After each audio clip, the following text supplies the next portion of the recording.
What's up, everybody? Welcome to the live composing show. Hope you're doing fabulous today. It is March 2025. Man, this year is flying by so fast. This has been a bit of a wild season for me. I actually just finished up 3 different film projects, and video games has really been my bread and butter for the last several years, and podcasting. So it's really nice to get to do some more film scoring.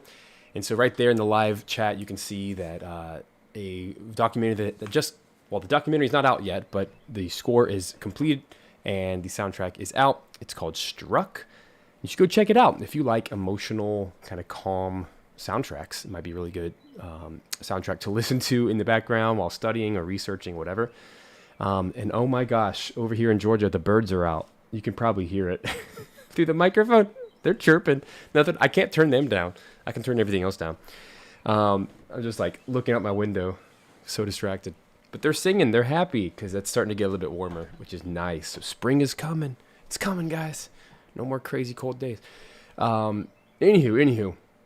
Yeah, I'm super excited for that soundtrack to come out. It's technically a score, not a soundtrack. It's a score. And yeah, 19 tracks over 36 minutes. So it's actually a little bit of a shorter score. But that was really good palate cleanser to write some kind of earthy, meaty, emotional music. So often in the video game world, I'm kind of writing, platformer type stuff or like fantasy or medieval. And while that's all fantastic, it's fun to do. Sometimes it's just nice to kind of write more human interest stories that are a little bit more down to earth and a little bit more emotionally grounded, I guess is the way to put it. So if that's your kind of thing, go listen to it for free. Go stream it. It's called Struck. There's a link right there to Spotify, but it's also on YouTube, Apple Music, all the things, which is really fun. What else can I say about that? I don't know. It's just nice. I just haven't done a lot of film for a while. I did a couple things last year, but it was like, if you guys watched my budget video earlier this year, reviewing 2024, it was like 96%, 93% video games. So it's just really nice. So far, my income this year has been like 99% film, which is just so funny how that works. But yeah, anyway, let's focus on the matter at hand. Glad you guys are here. What's up, Sarah? What's up, Matt? Got a few other people here hanging out. Got to say, hey. So what are we doing today? Well, we're doing some more Star Fox. Let me make sure my mic level is not peaking. We're doing some more Star Fox 64. This soundtrack is so beloved, and basically every single, I can't think of any that are not, but every track inside this soundtrack is like a banger. The majority of them are by Wakai. And then the rest are Koji Kondo, who you might know from Mario series, Zelda series. I think he was the lead composer for like the main themes, and then all the other tracks are the Wakai tracks, which was actually his first soundtrack. His very first game was Star Fox 64, which still just blows my mind. So everything in here is so interesting, and since the Lylat mission soundtrack with Kickstarter did not succeed, we did not hit our goal as quickly as needed, we've shifted the project. So now it's going to be a digital release only album, which is nice because there's no additional costs on my end. It's literally just the time. It stinks that I don't get to work with an orchestrator. I don't get to do the mixing and the mastering and the live recordings and all the things that come with that. Of course, that would have made the quality better.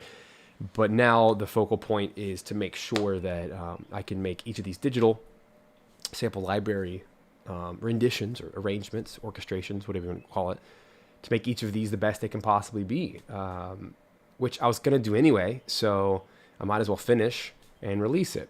So the goal right now is just to release later this year. What we're doing is each week as we do these streams, I'm going to try to tackle 2 tracks if possible until we're done.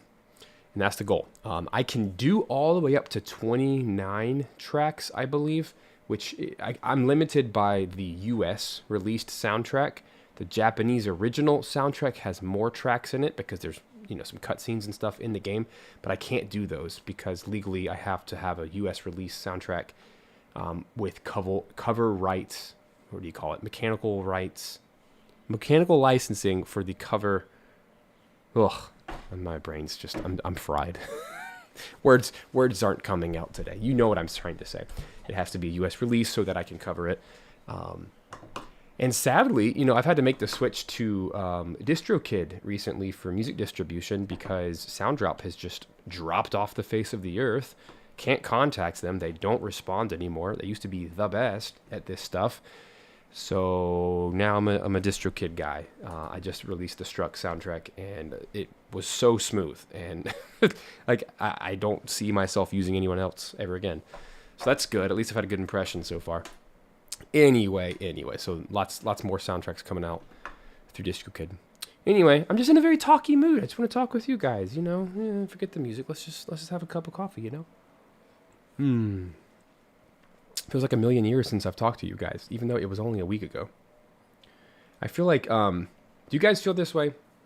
Whenever you're like deep in project mode, like music writing mode, which I was just in for about a 3-week, like tunnel vision. I was in a cave just writing, because I had to output so much music for 3 different projects within about a 3-week time span. That's all I did. Like I slept it. I breathed it. And now that I'm out of that hole and all the things are done, it's like I can breathe again, and everything's, rainbows and butterflies, and it's wonderful. And now I can devote my time and energy to other projects, such as Lylat Mission, such as some other things that I'm building that I want to tell you about, but I can't tell you about yet. Personal projects. Some special endeavors that I promise I'll share with you when the time is right. You know how it goes. You can share stuff in private, but publicly, until things are official, you can't actually say stuff. Anyway, what's up, Lewis? Hey there, first time watching. Yay! Welcome. Can you even hear that? Yeah, I guess you can. Let's be silly. Where's my piano? I have a piano once upon a time.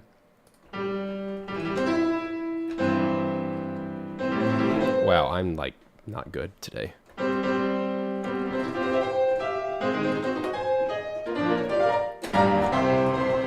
There you go. That's for Lewis. How does it go?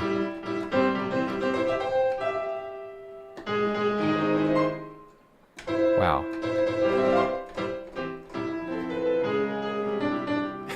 There you go. That's all I got. There it is. Just for you. Jordan, what's up? Morning all. Great to have you. Yes. Emil. Hey, from Poland. Excellent. I actually know a few people in Poland these days, which is cool. It's such a cool country. That'd be a cool place to come visit for sure. Sarah, I feel like I've been in a composing slump, struggling to get things done or stay motivated. Oh my gosh, Sarah, we should talk. That's like my thing. You know what's funny? I mean, I really wasn't planning on this to being like a ask me anything chat. But I hope this is helpful for you. Sarah, something that shifted for me, college days, really getting into being a parent, being married, being a parent, where my time is so limited. The number one thing that's helped me over the years to stay motivated is to have a very strict schedule. Like, I know exactly when I'm going to start each day. I know exactly when I'm going to end. And what I do is at the beginning or the end of every week, however you determine Sunday, every Sunday, I plan ahead Monday through Thursday in my case. And I go ahead and I write down everything I'm going to do for the entire week, like by the minute. And it sounds insane, and it is. And I always shoot way higher than I'm actually able to do. But by doing that, by having more things on the to-do list than I have time for, I never waste time, and I never have regrets about how I spent my week. And just the more I've done that over the years, the better I've become at, managing my time. But the other thing is, that's like thing number one. Thing number two is, I think it's really important to have personal projects aside from the commercial projects, the grind. You got to pay your bills and everything. But I just think it's so critical as creative people, as artists, to have those two camps going on at all times. So what we're doing here today, this is a personal project. No one has a gun to my head saying you have to finish this at a certain time, certain budget.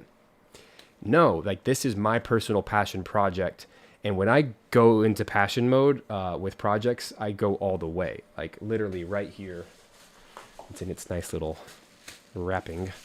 shabam, right? There's the game, right? Star Fox 64. And I have a device coming that's going to help me connect this to my computer and stuff. And I'm going to be weird and do all that fun stuff. I go all in. I even have, I think I showed you this last time. Here's a little coloring I did with the kiddos, right? Like I'm all in. And you got to find those little sparks, those things that are like, bring you joy in your life and in your career. So, and besides that, I'm doing other things that I'm pursuing on the side. And I've found in my life, it's so important to have a balance of, I have to have an avenue to teach with like the education side and to like work with people on a very human level, but I also have to have space and time to write music. And when we can combine those and things like a live stream, like today, it's like a third thing. And it's all very fulfilling and very wonderful. And so I don't have any lack of inspiration or motivation because it's like there's so many great things to do with my time that since I've kind of landed in my lanes of these are the things that I do, I can do them masterfully and do them with excellence and have a lot of joy doing it. And of course, there's days and there's times where it's like, I don't want to go to work today. I mean, everyone has those, right? I had some sickness that I was battling, just some cold stuff over the last couple of weeks that was not fun. And it's like, I don't want to work today, but I still had to finish my deadlines. You know, there's multiple days where I had to work till midnight and just plowing through and just writing because it's what the job requires sometimes. But anyway, hope that's motivating to you and anybody else listening in today. What's up, Quarantine? Glad you can make it. Yeah, I'm so glad you're here. Anthony, what's up? Yay, you came. And Sarah says, that's great advice. Thank you. I appreciate the help. I'll definitely try scheduling out. Wow, can't read what I'm working on and sticking to a routine and working on passion projects. Yeah, I just think having that balance is key. It's so key. Anywho, now that I've wasted all of my time.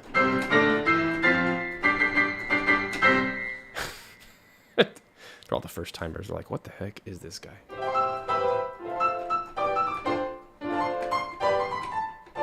Is that Kirby? No, that's Yoshi.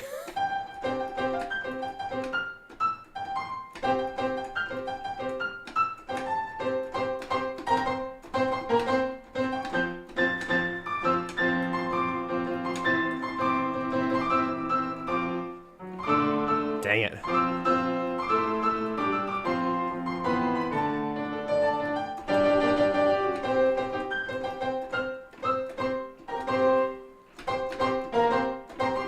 Yoshi's Story. That's a good game. Just go play that. Anyway, I'd love to know, what are you guys playing this week? I'm working through Nier Automata. Never played it before, but I've heard such great things about it over the last several years. It's a weird game. It's so weird, but I've already beaten it. The first version, the first mode. Apparently, that sucker has 26 endings. What? 26 different endings. Kind of like Chrono Trigger. Based on your decisions and stuff. It has just completely different outputs. Crazy. But I'm loving it so far. Great music. Anyway, I'm totally distracted. Let's jump into what we're doing today. So we're working on 2 tracks for Star Fox 64. The first one is going to be the map theme, which is Destinations. We can do this one really fast. It's 120 BPM. It's a short track. Pretty simple stuff. Oh, I should also say I'm playing Sonic Mania. I like to have 2 different games that are very, very, very different. So like a platformer, fun, goofy, and then something deep and emotional, an RPG. So I kind of go back and forth depending on my mood. Sonic Mania, that's a really cool game. It's shockingly hard. It's way harder than the original Sonic 1, 2, 3 Hedgehog. So much harder. And it's almost too hard for like casual playing. Like my kids tried it and they love Sonic, the original Sonic. They couldn't even get past the first couple levels. Crazy, huh? Yeah, Jordan, Nier is it's very special. Oh, it's a lot. It's like an emotionally taxing game to play, which is not always what I want, which is why it's nice to have something light and fluffy on the other side. And I've got to play Final Fantasy VII Remake 2, whatever it's called. Retrograde. Not Retrograde. You know, Matt knows. He knows exactly. He's the guy for that. Still got to play that. It's on Steam now, so I can play it on my deck. Anyway, golly. I'm talking about everything but Star Fox. Star Fox time. Okay, I have the original MIDI from the N64 game. It's not real MIDI, but it is MIDI. I don't want to go down that 15-minute conversation, but for all practical purposes, I have, quote, MIDI, or what the N64 cartridge reads as MIDI. I converted it, is the long story short, into MIDI, and now we have all these beautiful things, and we're going to just watch and play and...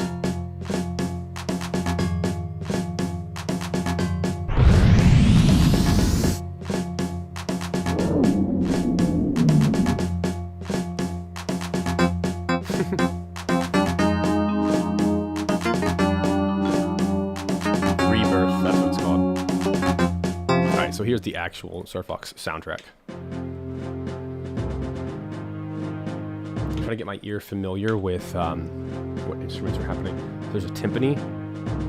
Boom. On the 4th beat. Snare drum.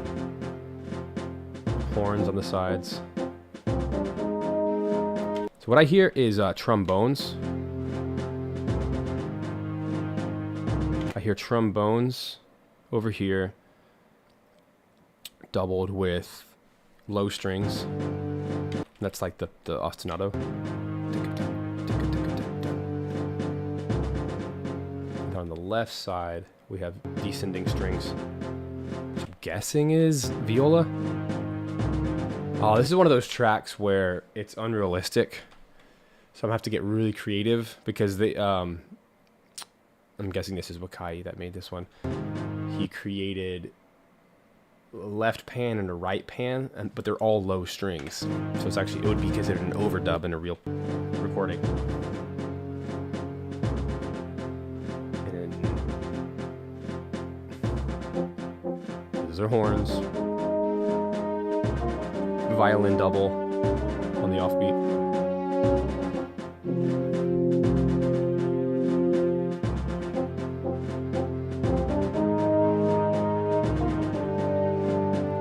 Track. Sounds amazing, but it's not realistic at all. It's almost like 2 orchestras are on stage at the same time. So it's going to be really interesting. And then a solo trumpet, which I haven't done yet in this entire score. But I've always loved a solo trumpet to like represent the loneliness of space. I think it's so cute, like such a cool sound.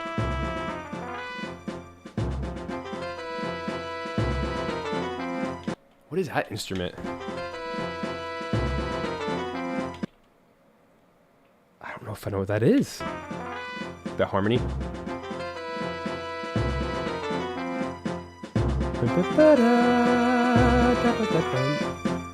Would you call that a trumpet too? A solo trumpet too? What do you guys think? Sounds like a really bad oboe.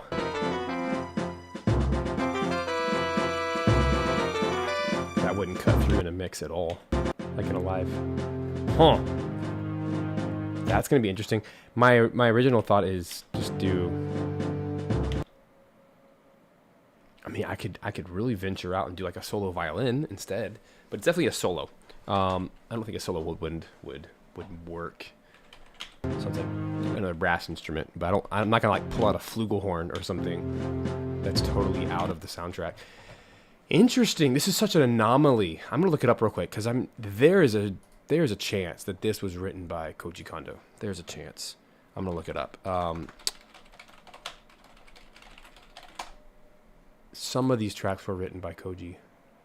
Ah, that's why. Yep, this was a Koji Kondo track. That makes sense. I'll show you guys real quick so you can see too. Here's the actual breakdown of the tracks. So the map theme, also called Destinations in the English version, Koji Kondo. So it's so funny, all of the opening tracks, so like the first few minutes of the game are all Koji Kondo, and then the entire game is Wakai. And then the very end of the game. So he literally gets the bookends.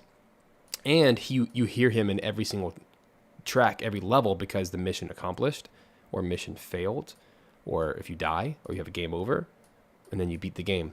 Like really, really genius use of his limited time and energy to get him on the bookends of the soundtrack and at the end of every track. It's so smart. Like if you only could get him to write a few minutes of music, like that's what you do. You get him on the main themes. So that actually explains so much, so much. I remember watching there's a fellow YouTuber. He was dissecting the Star Fox 64 soundtrack, and he was very perplexed that all of the Koji Kondo tracks were mixed super weird, meaning he wrote unrealistically. And whenever you think of Koji Kondo tracks, you're like, he's like an orchestration master. So why would he break all of the rules? But that is, I think, exactly why he broke all the rules, to sound different. Like you can tell that this is a Kondo track because it doesn't follow a traditional orchestra at all. Because what we just heard is like the horns have two different parts at the same time, panned in different sections, as if there's literally two orchestras on stage. And then you have the low strings in the right doing a dun dun ticka dun, and then you also have the low strings in the left side, panned, doing long notes. So it's like literally two full passes of the track that would have to be done live. So I don't really know what I'm going to do to make this track sound realistic. I was hoping this is going to be a quick pass, and maybe it is. So let me just experiment and see what we can do. That is super weird and very, very Koji Kondo. He's such an experimentalist, and always has been. So let's poke through the MIDI data and just see what in the world we can make of this. I'm going to start with the chuggies.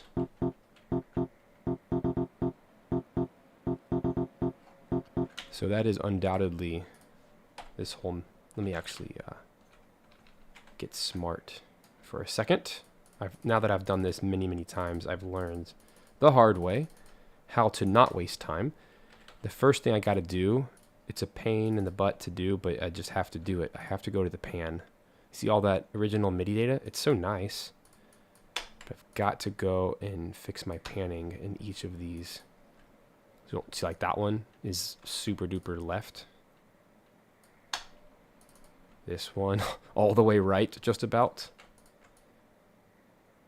And that's cool with MIDI because it's MIDI. It doesn't already have a pre-recorded, direction. But when we're working with sample libraries, it's 3D audio, so it was recorded in a real space and was naturally panned left or right just based on the space it was recorded in. And that's how it works. There we go. Okay, now we can work with this a whole lot easier.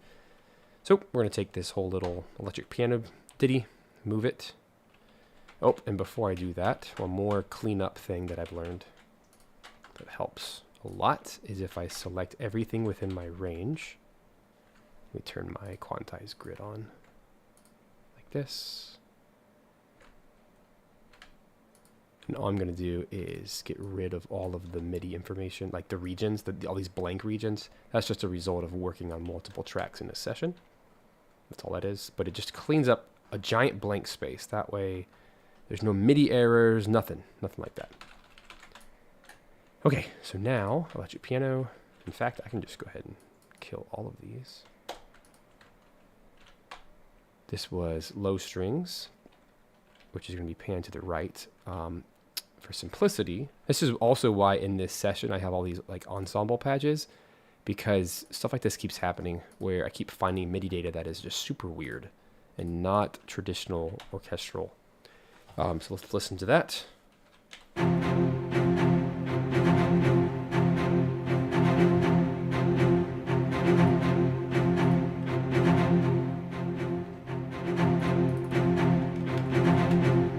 Pretty simple. It literally just does that the whole time. So I think it's pretty safe to just go ahead and toss this into the cello and bass down here, because we don't need 34 instruments playing. We just need our six cellos. And I'm just going to do this, right? These are fifths, right? So cello is going to be on top. Table bass is on bottom. So now we have 10 musicians instead of 34. simplest way to clean that up is to go over here to the main volume, all the way up, and then typically I have my mod wheel all the way up to start.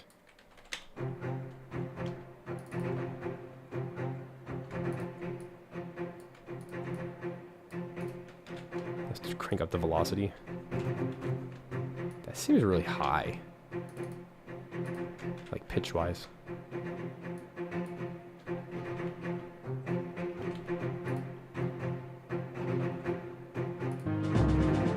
Oh, that makes sense. Oh. Okay, I think I understand now. These are violas. Yikes. There's no way that's double bass. It's too high. Ugh. So that explains one of the mysteries. Could just been I was listening wrong. I mean, I trust Koji Kondo's ear over mine any day. And maybe he's splitting first and second? What do you guys think? Yeah, that's what's happening. Because it's the same note. It's just a C. And second violins would play an F. So it's a fourth. That makes a whole lot more sense orchestrationally.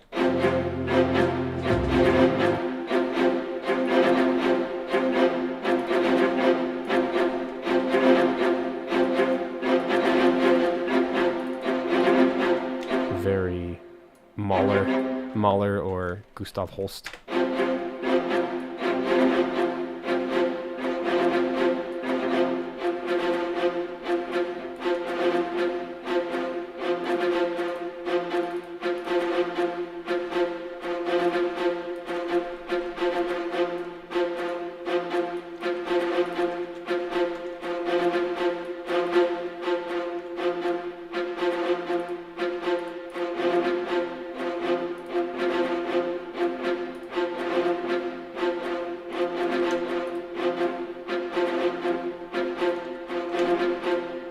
This is such a critical part to the track. It's like the backbone.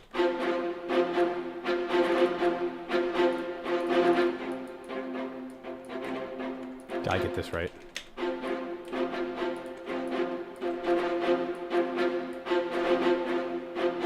There it is. Cool. Now that leaves space for the low strings. That actually gives me a lot of hope.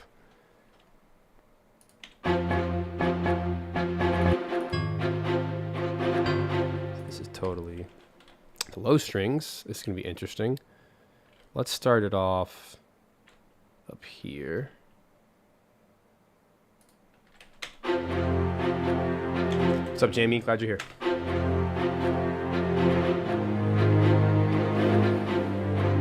Amazing to hear, Jamie. Sounds like you'd be a great fit inside Video Game Music Alliance. Thanks for sharing your story.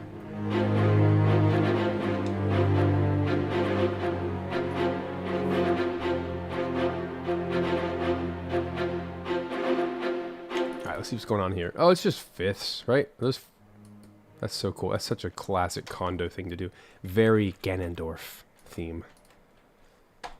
Which is all fourths. This is fifth, though. Anyway, this I'm going to put in cello legato.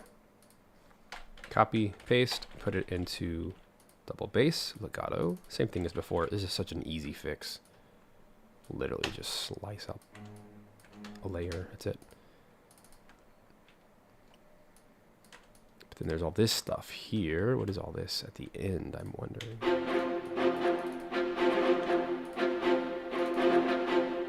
So this all of a sudden is violins. Totally. So that's going to be violin 1. And then this other chunk here, that's really high. Just take it all out. Put that in violin 2. Oh yeah, see how high that is?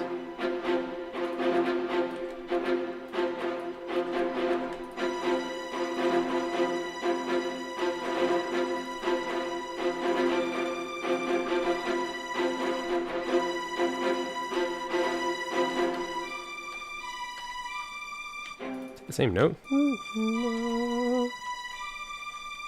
Yeah, that's cool. They have both violins playing.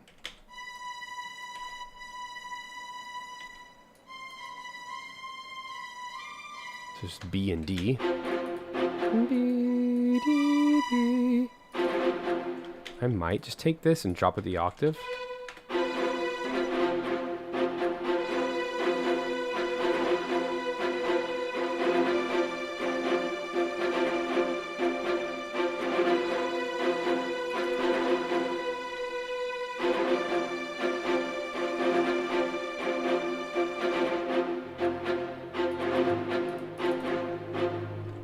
let's get this all cleaned up. So the other thing, whenever you're working with legato samples, it's really important to extend the length so that they connect. It's called aftertouch. It just means that the next note happens while the first one's being held. That is what actually triggers the programming within the contact instrument to perform it legato. That's what makes it do the little slide.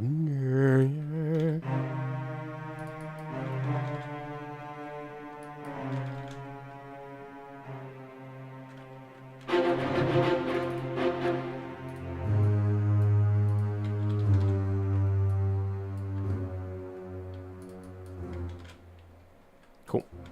There it is.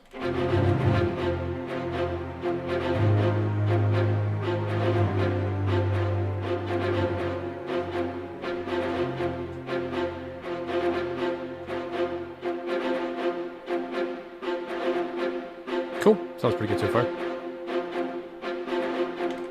I think there's another instrument though. Let's check out the original.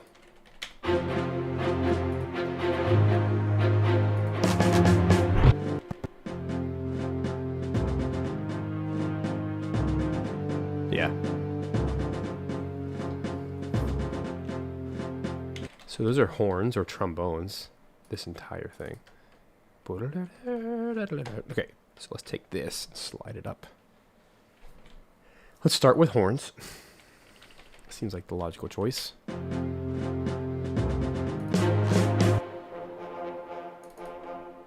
Oh, it's probably trombones then.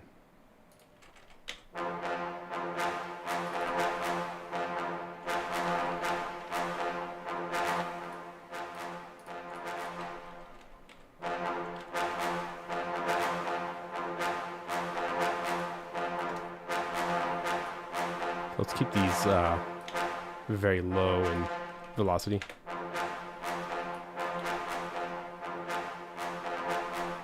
There it is. And I think I'm going to remove the bottom and just turn it to tuba. So that way the trombones can really focus on their one thing.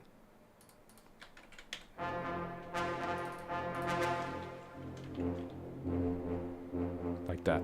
That sounds nice. Not too harsh.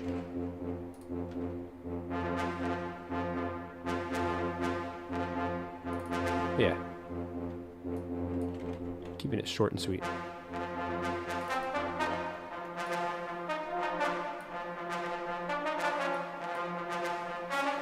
So this is totally horns, so we're going to pop that into our horns. Legato.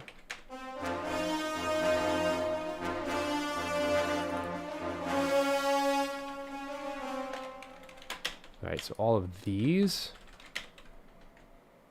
same thing. Let's extend them all so they all touch. See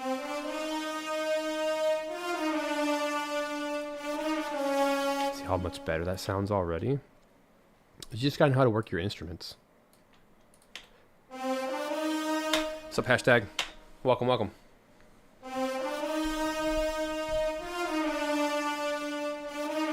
Sounds so good. Let's chop this one off a little bit.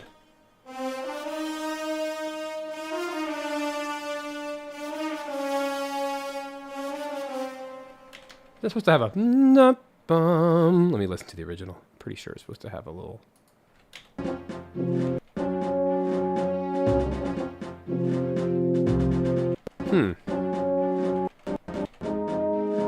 Ah. Dang it. So this is the strings. Oh my gosh. Who's gonna play it? I guess first violins. This is like the echo. Oh my gosh.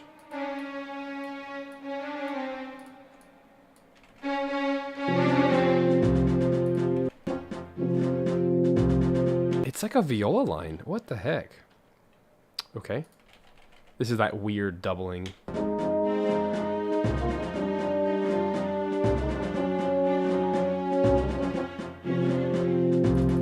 That should be a no, no.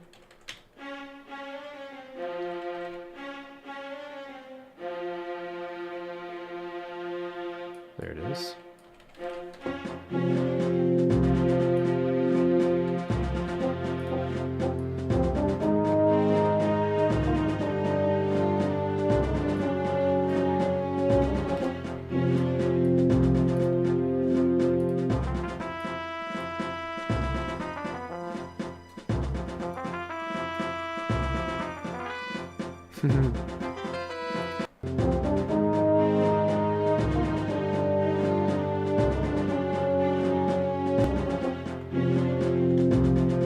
it's totally missing a whole note.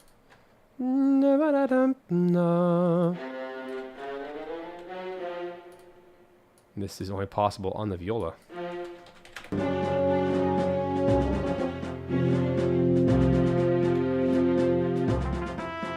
Here we go. Solved it. Cool.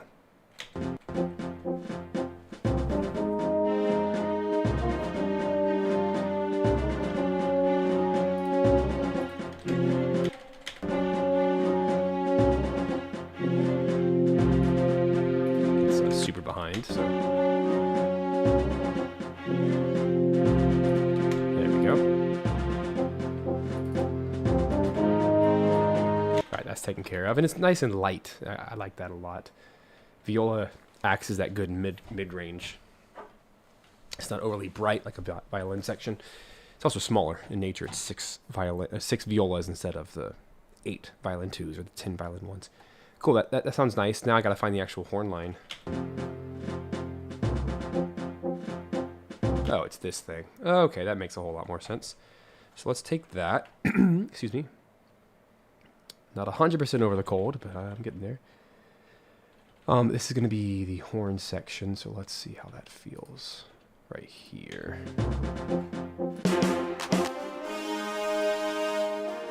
This is going to take care of itself for the most part. If I can just get these legato extensions like this. I just got to be very careful on my lengths of my notes here. Here we go.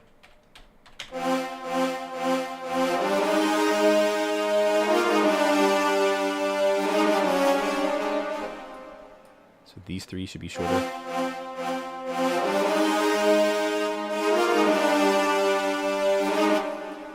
It's gotta be. Notice I have my my quantizing off at the moment, so I can just kind of manually make these sound good.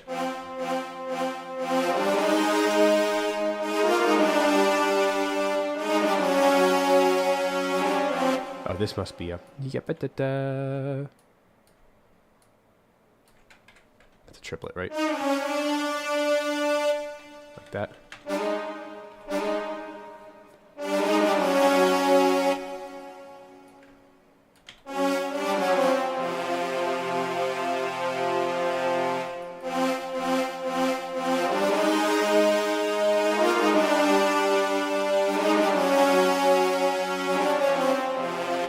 These all have a little triplet action. Like that.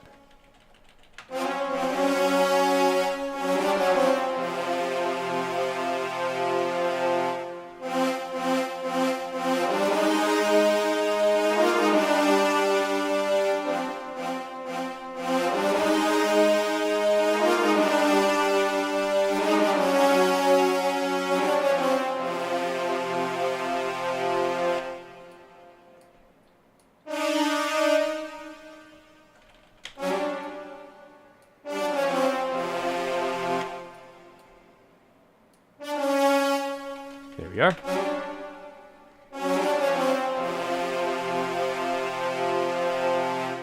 Cool.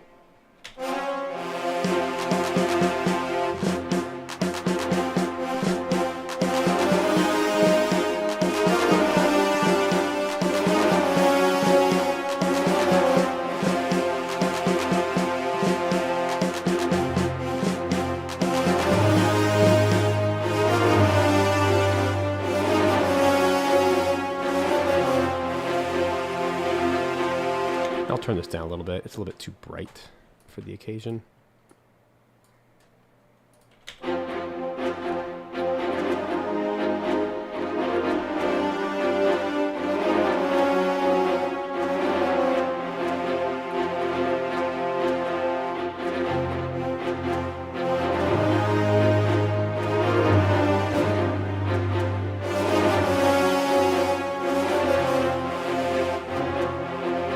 So I want the tone, but not the vol. I want the softer tone, I'm just going to have to crank the volume. I'm already negative 6 dB, so it's fine. I have some wiggle room.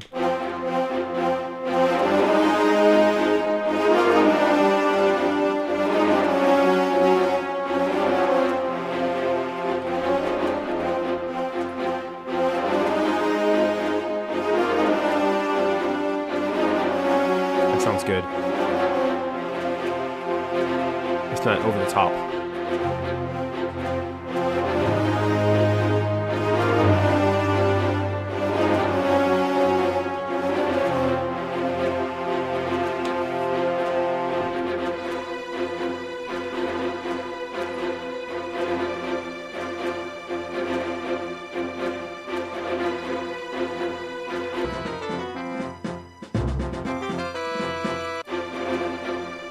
Sounds good.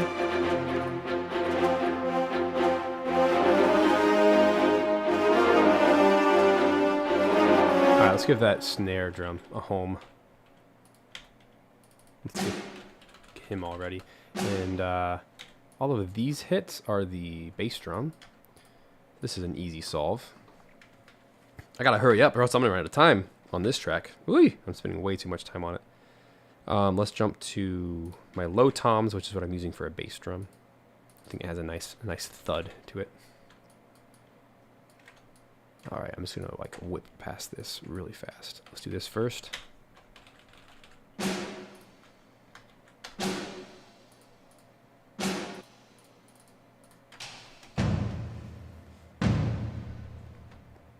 on the beat 4. Here's what it sounds like. Yeah.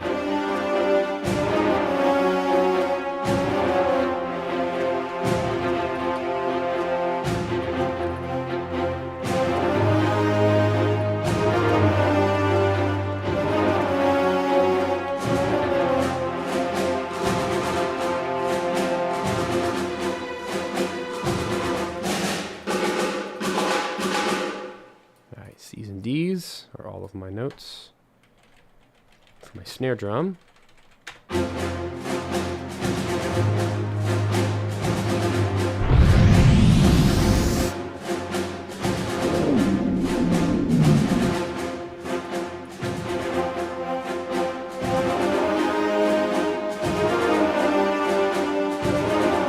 Sounds good.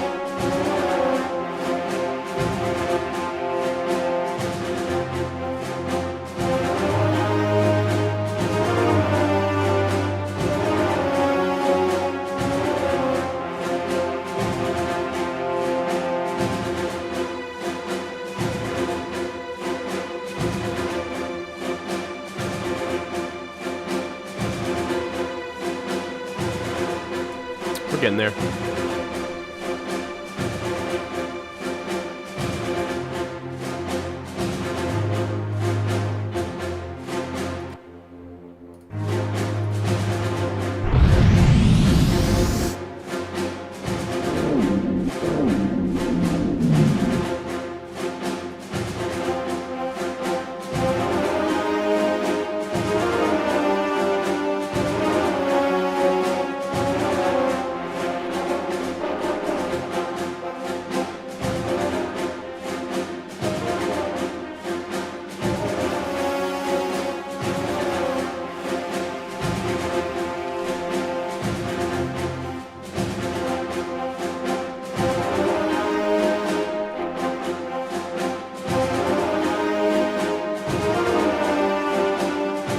That sounds good.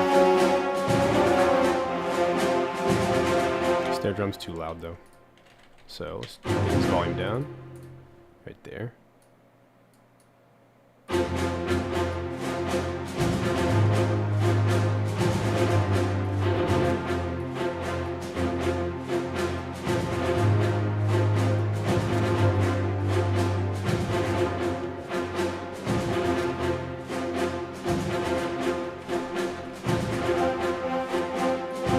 So here's the trumpet 1 and the trumpet 2 parts. Let me do something there.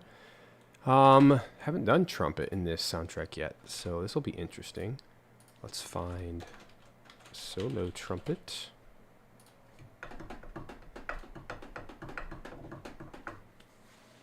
I'm gonna go for Embertone. Let's over here. The Chapman trumpet is always my favorite. It's a cheap little thing if you need a really good trumpet, solo trumpet. Still out there on Impertone. It's like 10 years old, but it's stellar. A good sample is a good sample, no matter how old it is.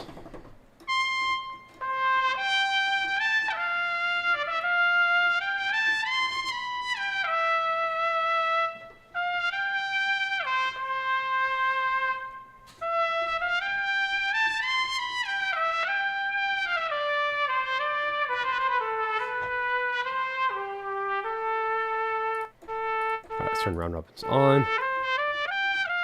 And then let's go to our settings here. I'll show you how easy it is to copy my settings. So if I just go over here to, looks like there's nothing even here. I'm just going to throw it into Aether, which is my hall.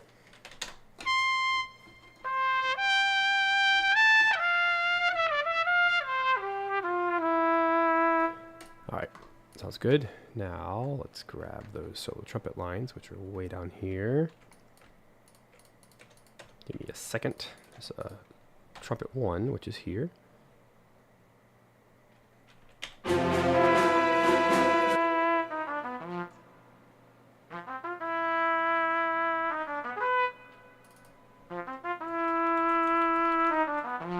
So this can all be solved.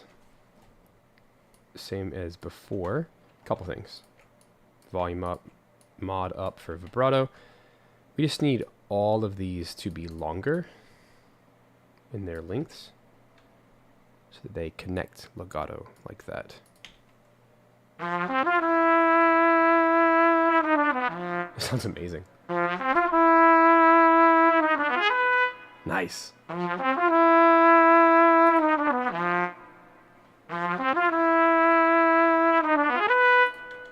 Cool. Sounds good to me. There's another one. Let's just see what happens. If we just duplicate it.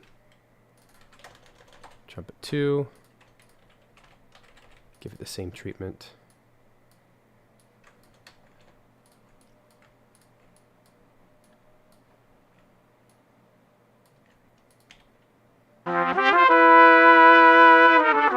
Nice. That's awesome. Okay, so I'm going to pan these because they're like a specialty instrument just for this. So let's do -30 and +30. So that's left and right.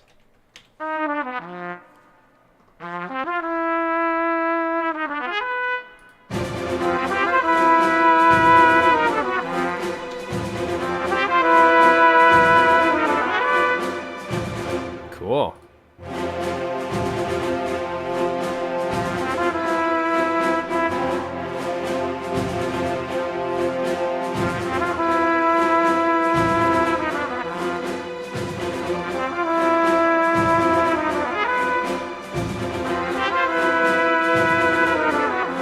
Here's the original.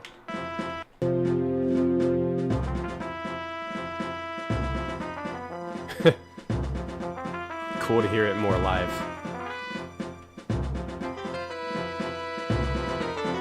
It should be higher. Yeah. Yeah, I think it sounds so cool.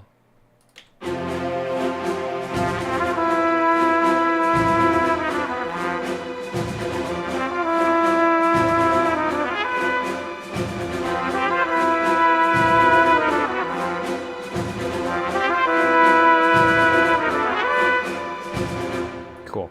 Now, last few little details. Let's take these mod wheels and turn them down. Like that. Let's give a little bit more decrescendo. Take some space. So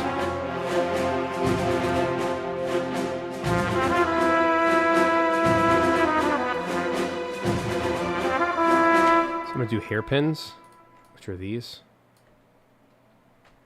Basically at the midpoint of each.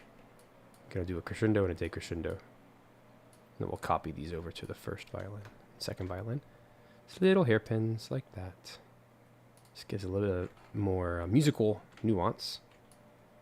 Helps a lot with kind of making it feel live and more emotional, and like motion is what I'm going for. Musical motion. Crescendos, decrescendos, that's what it looks like. And then we can actually take this entire thing, Cubase, people watch, copy, and then go into the next instrument, go to the exact same location, and paste. There it goes.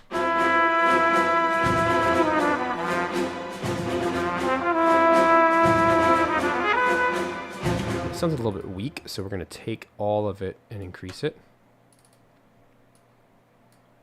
together.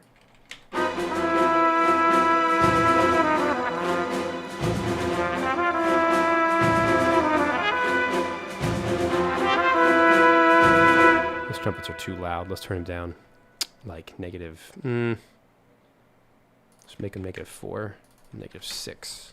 Trumpet 2 should be quieter than trumpet 1.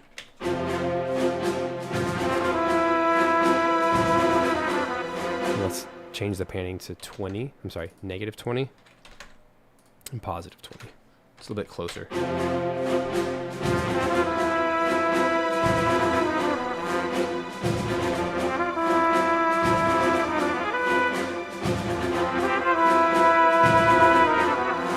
There we go.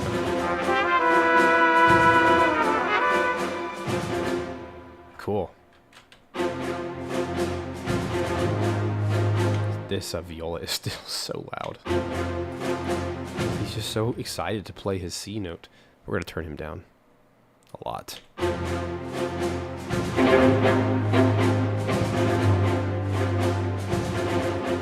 actually the seconds that are too loud. Huh.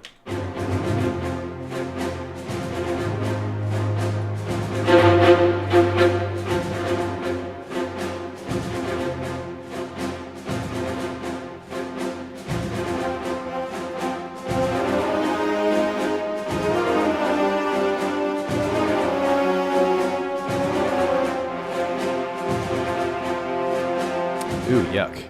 Yuck, yuck, yuck. This needs just a little bit of love as well. Right here. Just to take crescendo. Nothing crazy. Just, you can't just sit there. And then we'll crank it back up. There.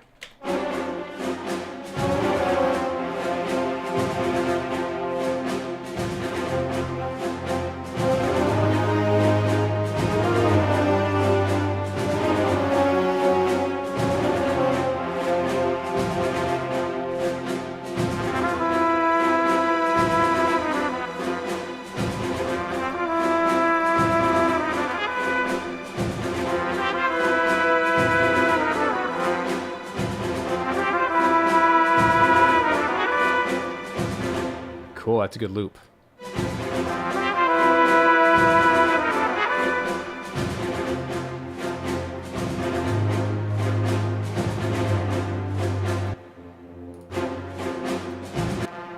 Ah, it's the trombones.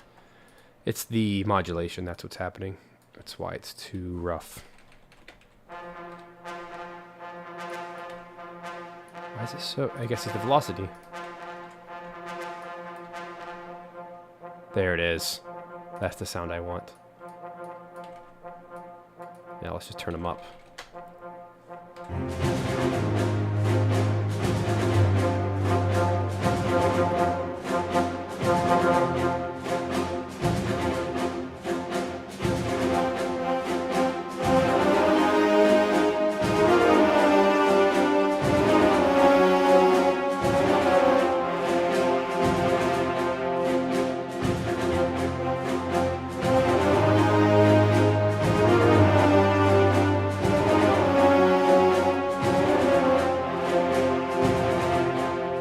Oh, I completely forgot about the timpani. There's a timpani in here, isn't there? Oh, it's a timpani. It's not a bass drum this whole time. Ay, ay, ay. Easy fix, but dang, that changes the character of it. Okay, let me fix that. Boom, boom, ba-da-dum, boom. There it is. Yeah, what a different character. And these should be longer. Like, double that.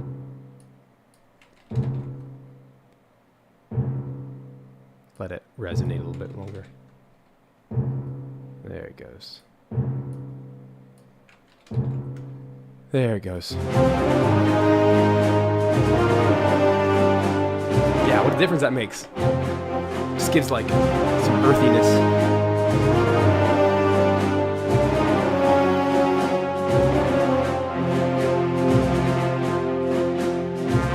Wow. So simple.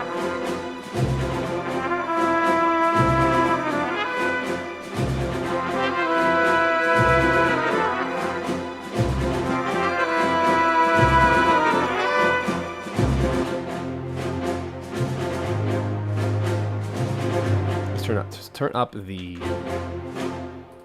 long notes on the bottom. That'll help a lot with this. Let me go to the mixer.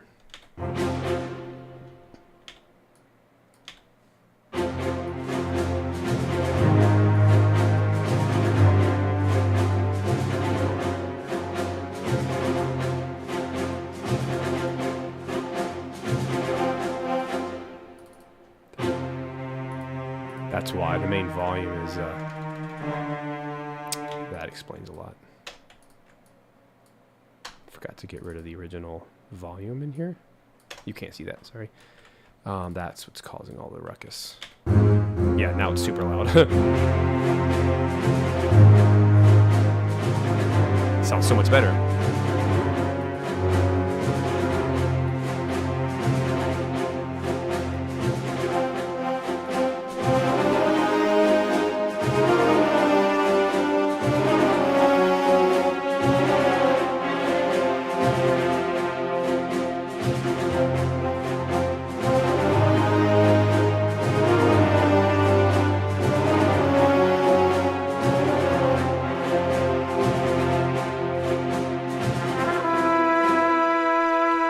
Last thing is to get these violas under control here in the mod wheel to give them a little bit of decrescendo.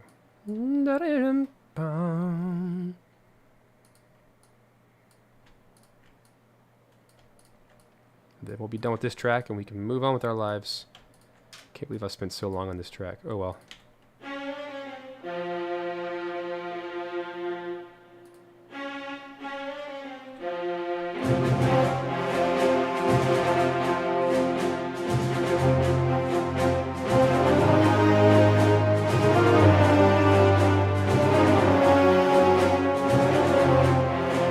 I think I want to double that though in marimba. I just feel like it needs it. I really do. It's such a perfect marimba line. What do you guys think?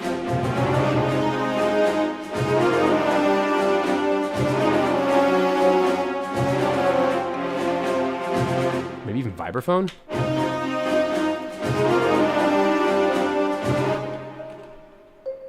Yeah, I like this.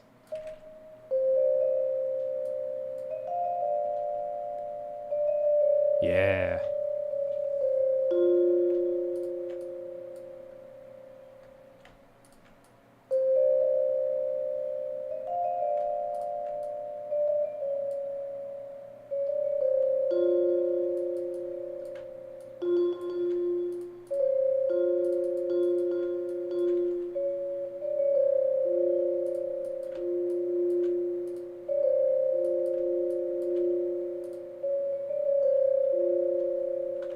Cool.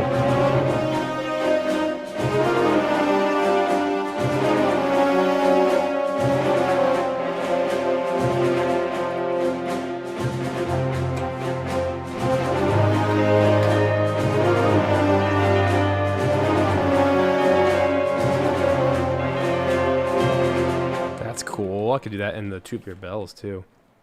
Let's try it.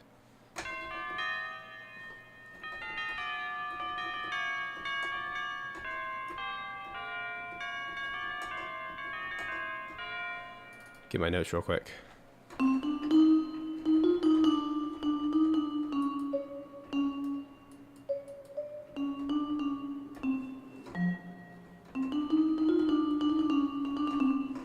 Cool. That'd be cool.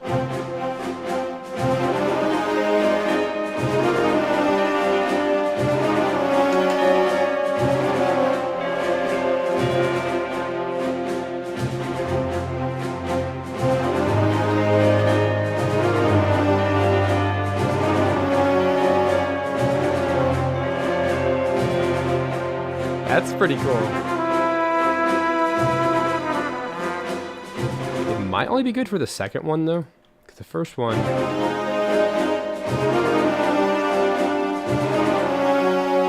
Looks like the mod wheel on the horns is too high. Turn it down.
The harp. I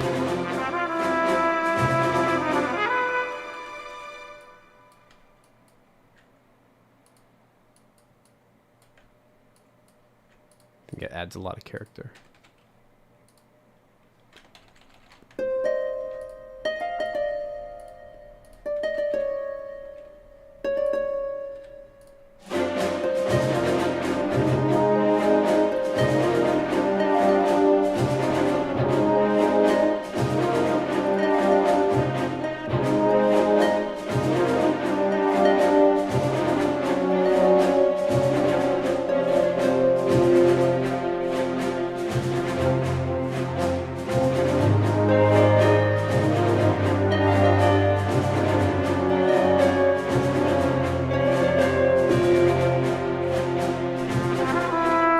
Excellent. Let's bounce that little harp.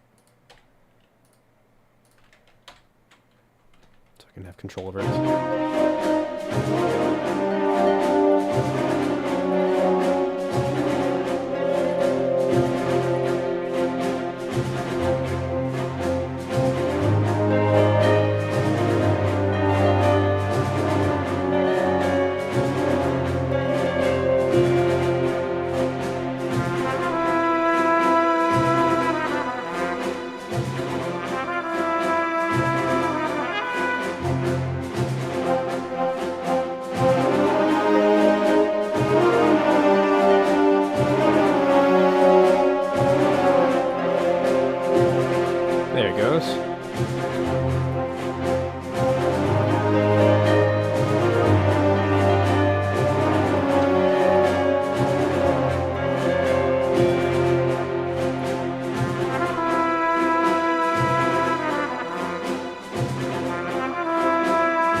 Alright, let's play it out. Let's record it. Be done. Jeez, it took an hour. Oi, oi, oi, oi, oi. Oh well, it was worth it. Destinations. This is ready to go. 120 BPM, 48K, 24 bits. Let's export. Yeah. Let's go.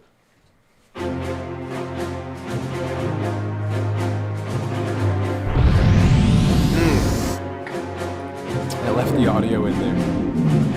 Ah! Oopsies. I left the game audio in there.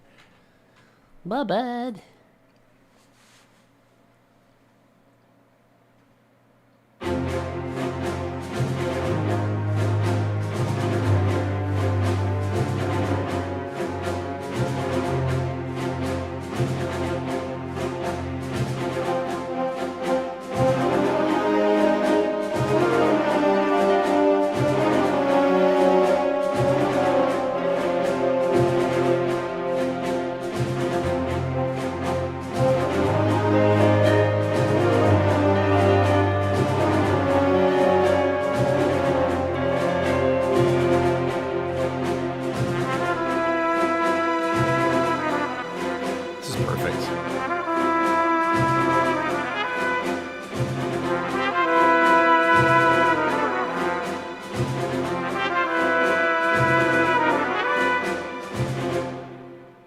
A perfect loop. I love it. Awesome. So let's verify that it all worked well. Find the folder of all the things. Here it is. And it kind of starts rough. Why does it start rough?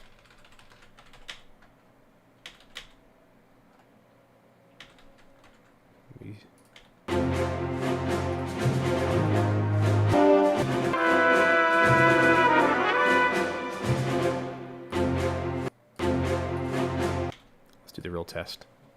Audacity. Yuck. Why is it yelling at me? As long as you guys can see, we're good. About to find out. Yeah, see how rough it is? What's up with that? Ugh. So I'll have to do this. Start one beat early. There we go. One more try. I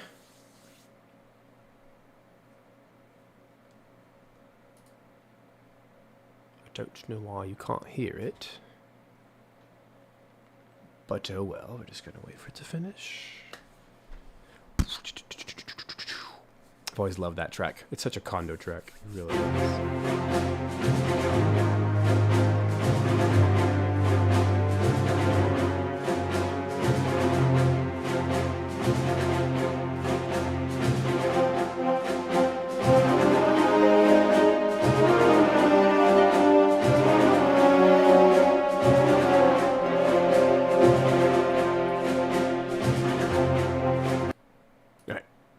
Now let's take a look. Go in here. Oh no! Oh, there it is. Found it. I just gotta clip its wings. Right here. Just like that. What is this ugly? Oh, it's snapping. That's what's going on. Okay.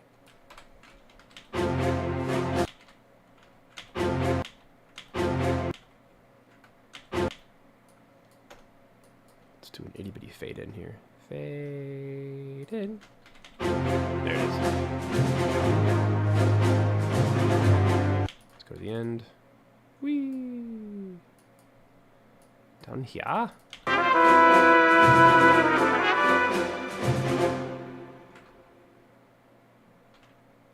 Perfection. All right, now let's export that. Export audio. Keep it at 4824. Destinations. We'll just call it Part 2. Should be good. Excellent, excellent. Take that bad boy. Pop it in. Do the final test. There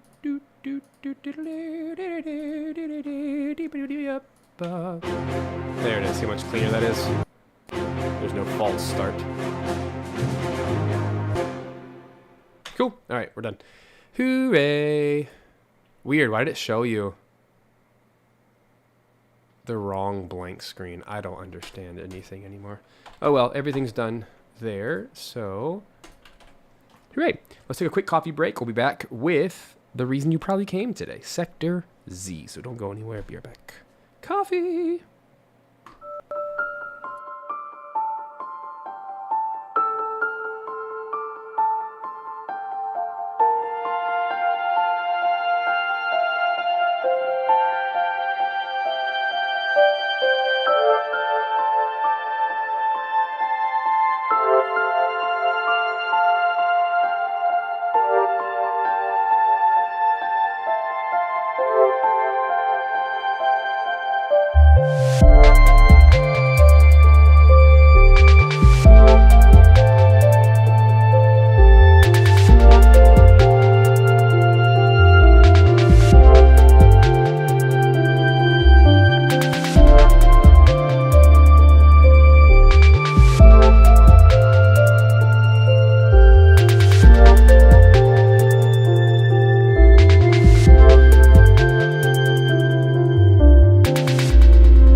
Welcome back, everybody, to the live composing show. Hope you're having fun so far doing some more Star Fox 64 music. I know I am. So next up, now that we've finished the map theme called Destinations, we're going to move on to track 8, which is Fortuna / Sector Z. There are a few tracks in this game that are used in multiple environments. This is one of them. So Sector Z is the one we're going to be tackling here today. This one's wild. It changes time signatures almost every bar. It's essentially, you could call the whole thing in 4/4 time, but you'll notice that it really has a 5/4-3/4 pulse. So 1, 2, 3, 4, 5. 1, 2, 3. 1, 2, 3, 4, 5. 1, 2, 3. Technically, it's 4/4 or 8/4, but it just makes more sense to me to do 5/4-3/4. That's just the way my brain thinks about it metrically. So that's our loop. It's going to be lots of fun. So it has a 4-bar intro, and then the loop starts. Let's listen to some of the original first, and then we'll jump to the MIDI. Nice, welcome.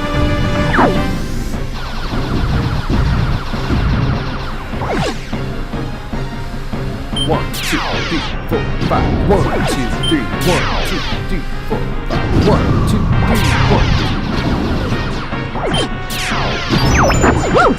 That was too close.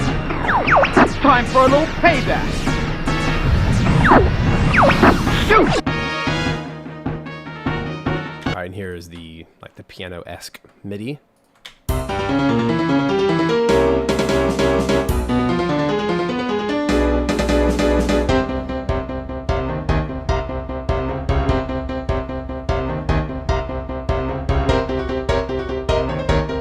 Pretty cool track. Definitely a Wakai track.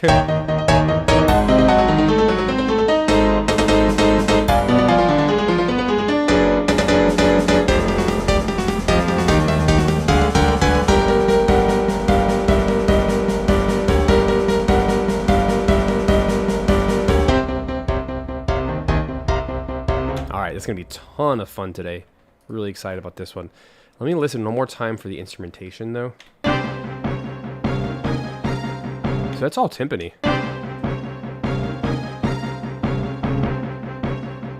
So what I'm hearing is in my right ear, I hear the timpani. Bum, bum, bum, bum, bum, bum. In my left ear, it's the kick drum, the bass drum. Dun, dun, dun, dun, dun. So I'm wondering if those are two separate. Yes, they are. Yay. I'm going to go and do that first because that seems like the most obvious choice. First thing first, I got to... really confused how this turned in... Oh, the loop. That's what happened. Okay.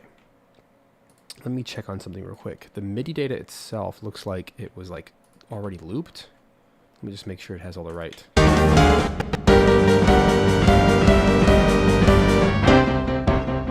That's correct.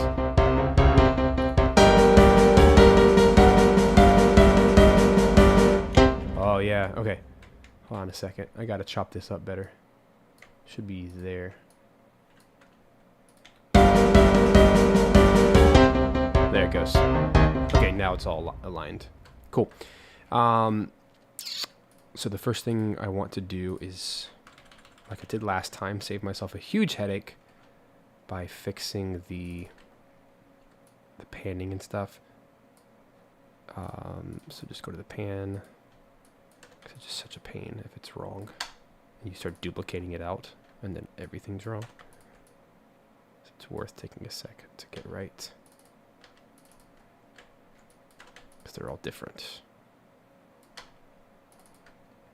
Yeah, this is one of those tracks I never really thought about playing the game growing up. But it really works. Like, it's more background music than anything. It's very Star Wars-esque. Very John Williams type of orchestration. Like, very busy brass. That kind of stuff. Okay, so next, first thing I hear is...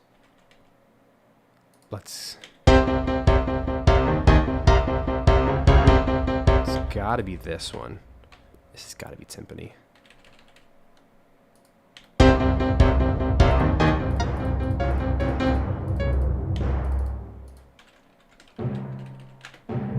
There it is.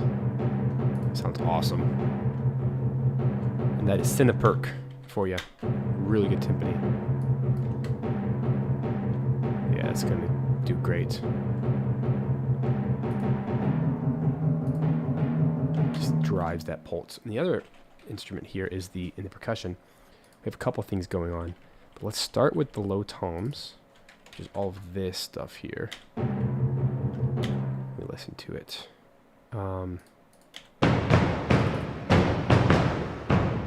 Got a lot going on here. That's kick drum. Let me listen to the original. See if you can like figure out what these are.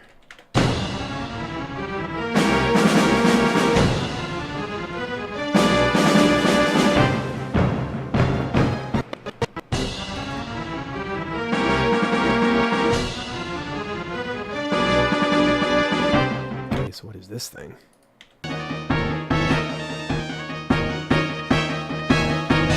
Okay, so here's what's happening.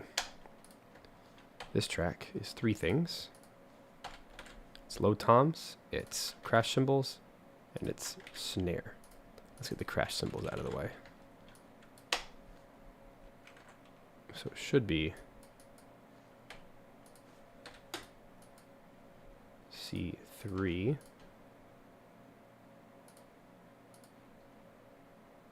Let me test those again. Crash cymbals should be there.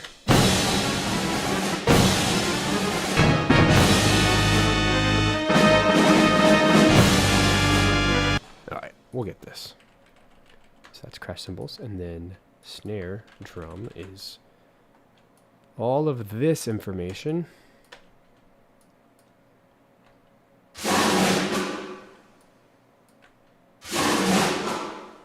Get them on the correct tracks. And then take all of the velocities and bring them down a little bit so they're not so harsh. And the last thing is the low toms are all of these low notes here. And take the velocities down. Okay, we have something now.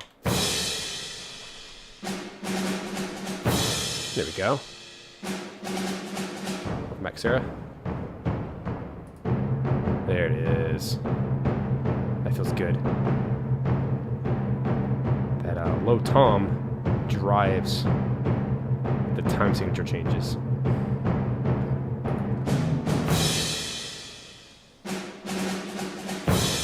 There it is.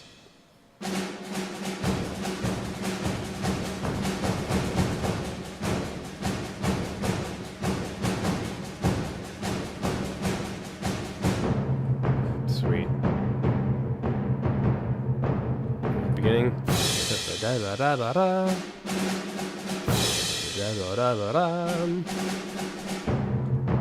Cool. So that's like the most critical tracks to get right. Now, let me listen to the original one more time and look at this remaining MIDI data and try to parse out what goes to what.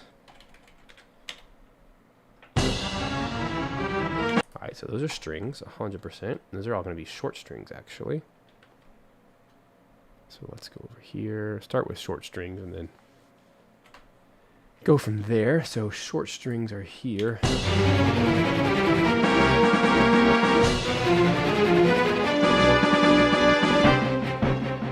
Yeah.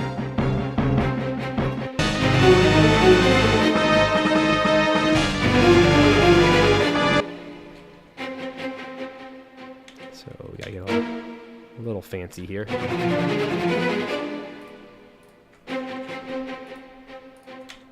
Start moving some stuff around.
sounded cool so far. Now let's take another listen. Just try to keep finding the correct instruments for all this.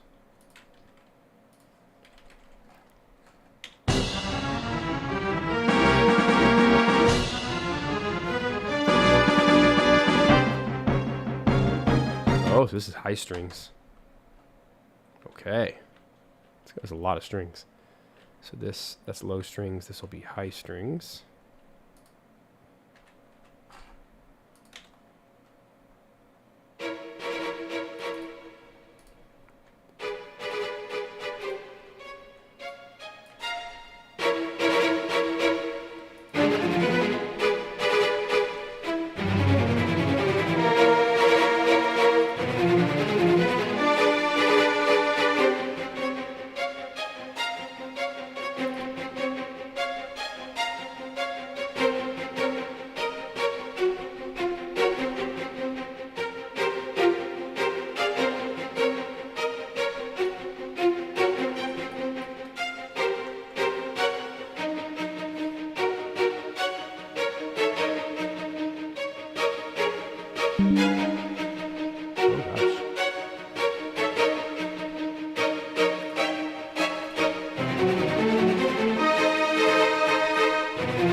This will be here.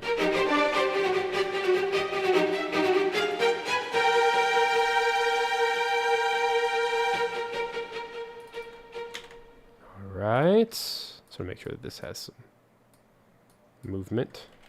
Okay,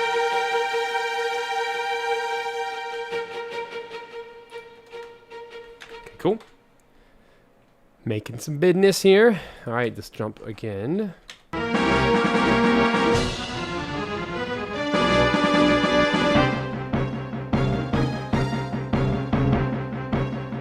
This is all low brass, and then this is high brass. Cool. So this is going to be all the trombones and tuba stuffs. Let's start with...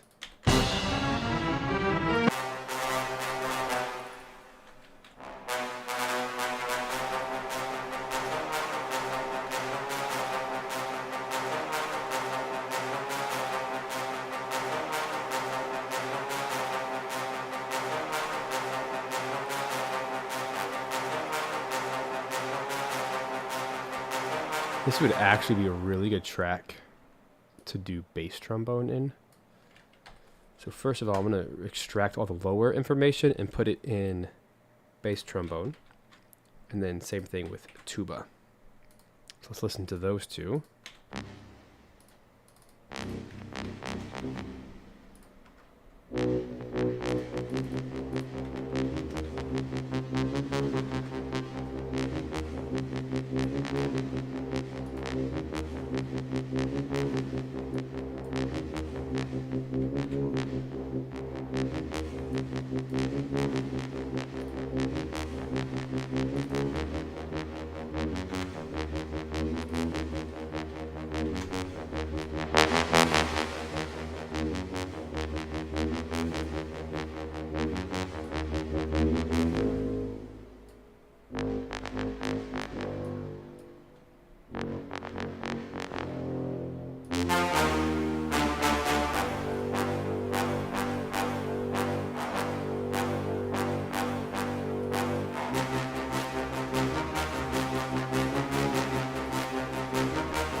Right, I'm just parsing these suckers out.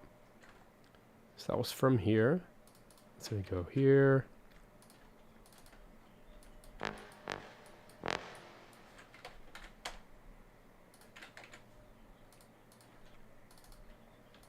Splitting up the shorts and the longs. Like this.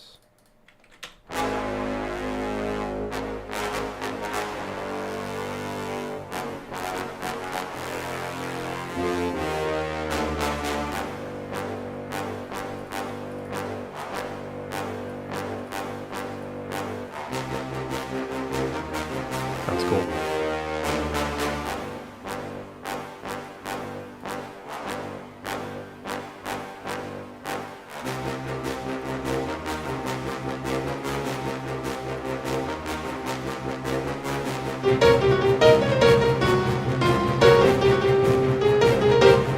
Alright, so there's all the high brass, which is going to be trumpets, mostly trumpets and horns.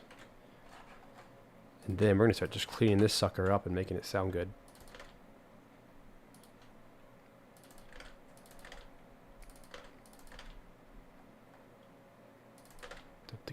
Just want to get all my track names cleaned up since I move stuff around so much. Alright. So this beginning part should be horns. Let's see what's going on.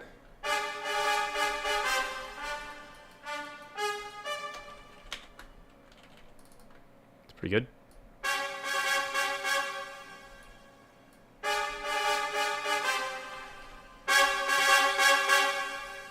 I bet half of that could be horns. What do you think?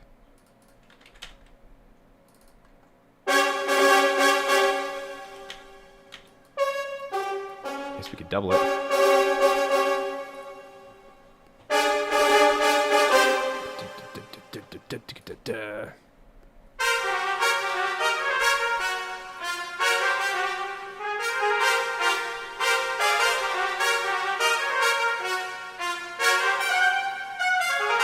Jeez, what an intense line.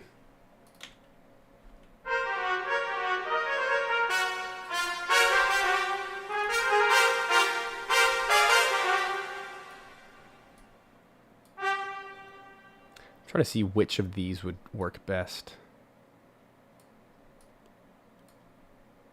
as long notes. I'm just kind of poking through.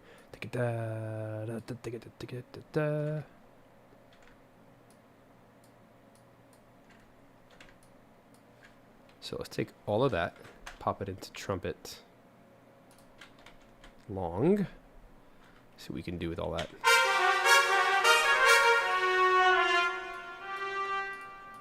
And we'll also take all of the notes, make them slightly longer so they can be legato.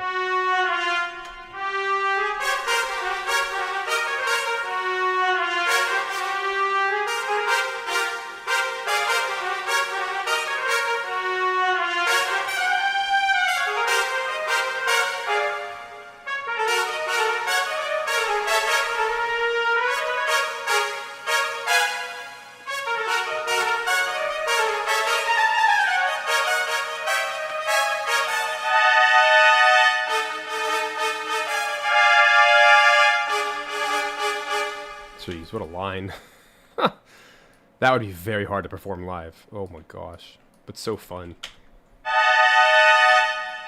So for these, let's make little crescendos out of them. It just needs it.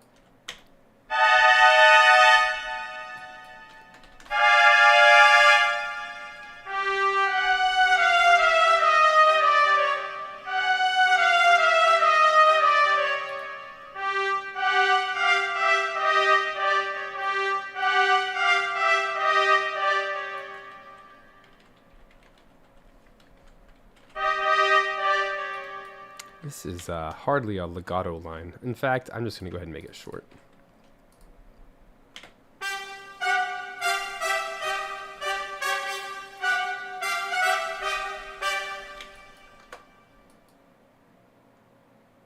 Come on. So tiny. Very John Williams.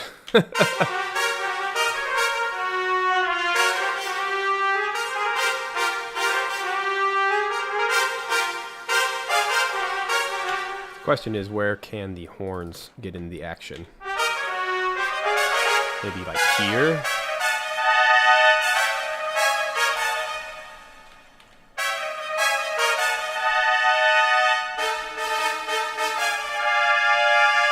Oh yeah, these are totally horns. These two have to be horns.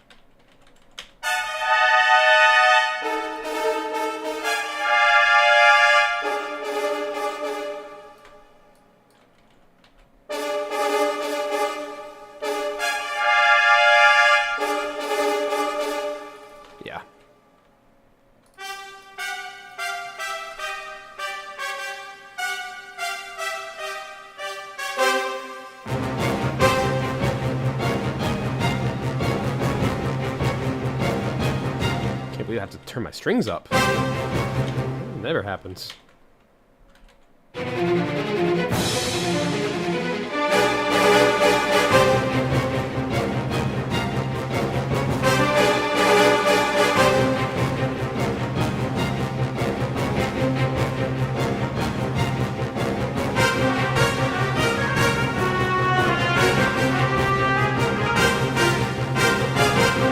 Sounds so good.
Horns need some love.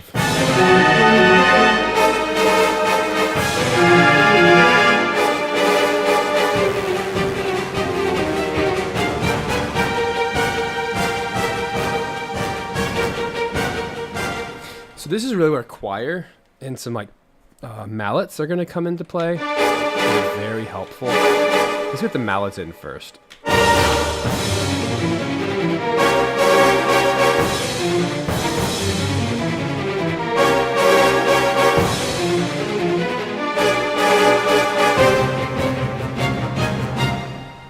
Maybe like this. What chords are those?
I need, just for clarity here, I'm going to bounce. Oops, I did the wrong one. Darn. Okay, there we go.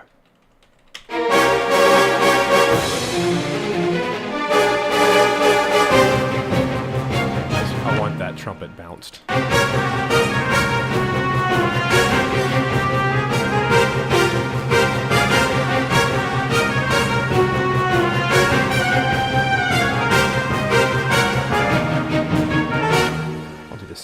this guy. It's so notey, and it could just mess up so easily with MIDI that I want to have it balanced.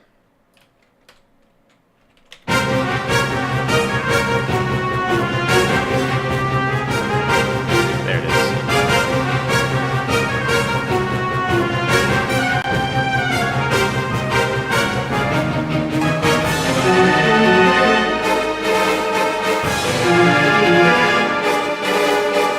All right, anyway.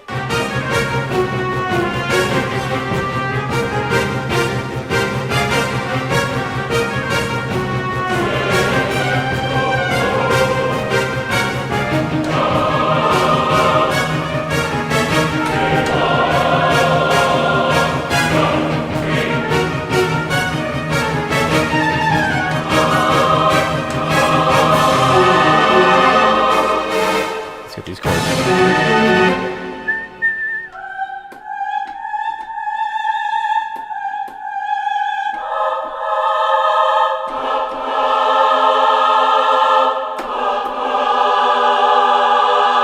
Jeez.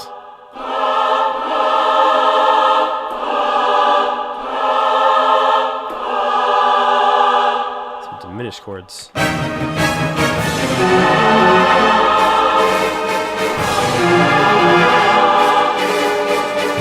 That helps, actually.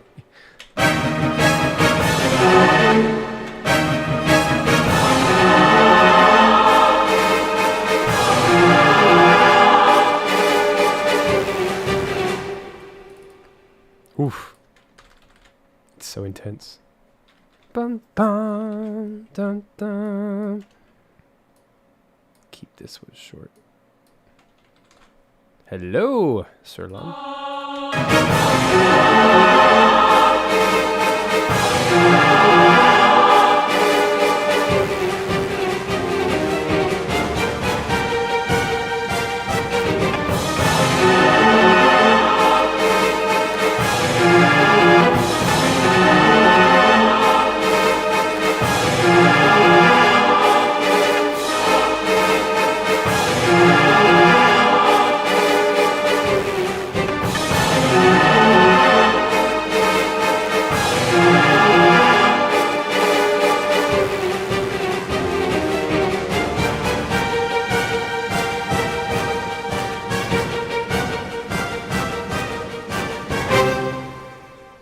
The end needs to be louder. The trumpets, that's why I have audio. I can just easily go over here and bump it.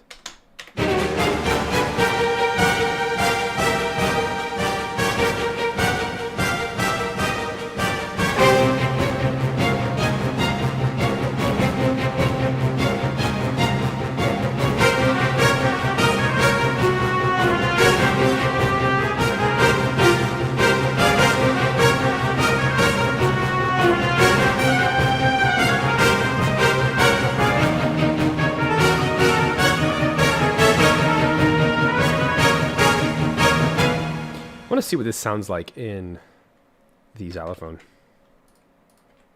Might be crazy, but it could work. Let's just experiment. It's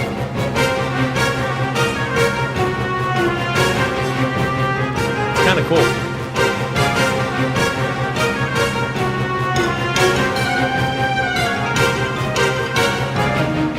Very Star Wars now.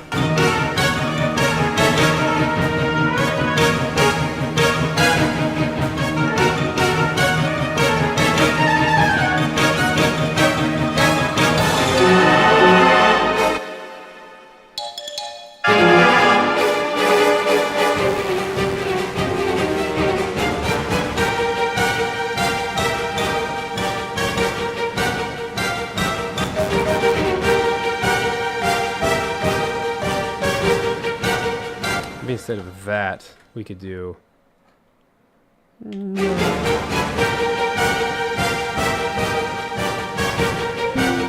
Yeah, I feel like this has got to be in the horns.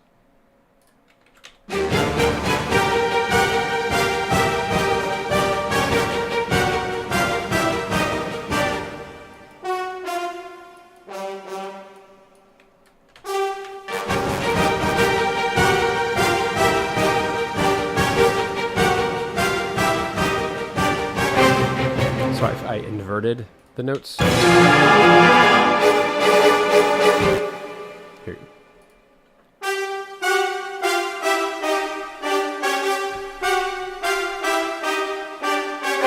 Just so we can cut through it. It's also a nice, that extends well into the loop. I like that change.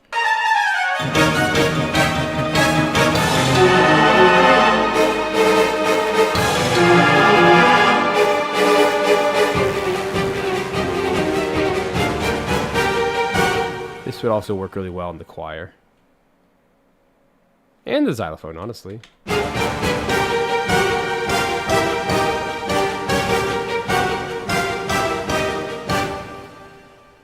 Let's go back to it.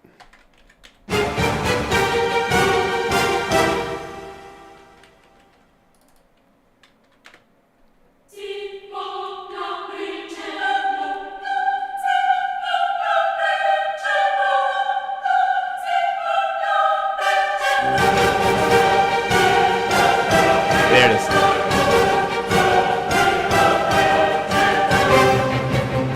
Cool.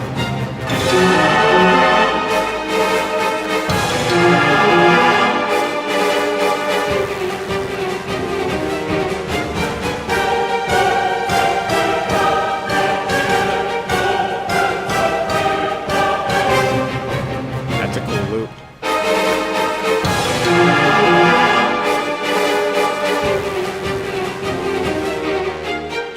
These last three notes need to be, they're triplets, so they need to be in the long notes. Da-da-da-dum, da-da-dum. Yeah.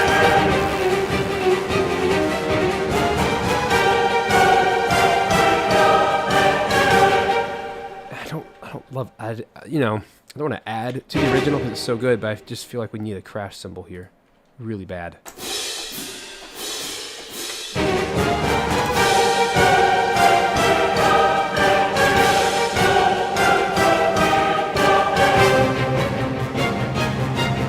Probably one here too.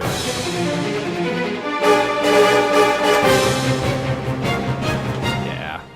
Yeah. Remember, I'm trying to translate like 2D audio into 3D audio, and sometimes you just need... Crash cymbals are a very practical transition tool without having to like add new instruments. It helps to transition between the sections.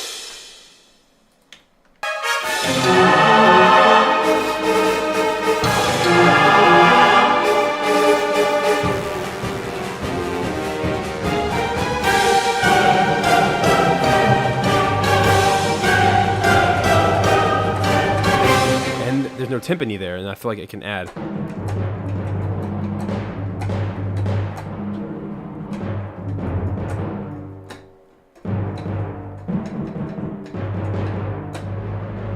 Maybe a roll.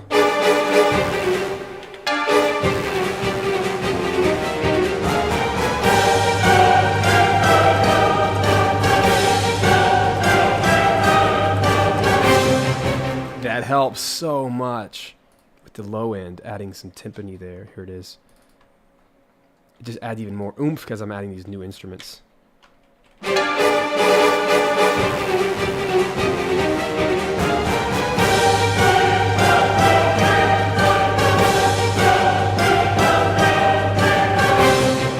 Yeah, I did it.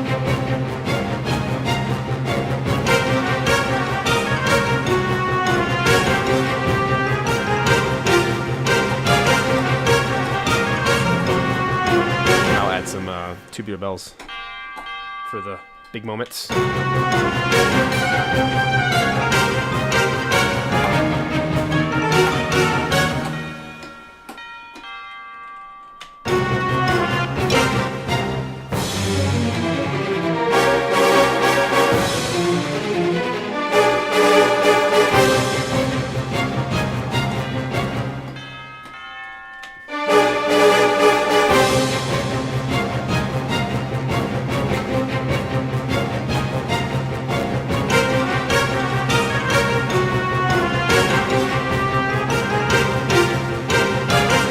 Very full.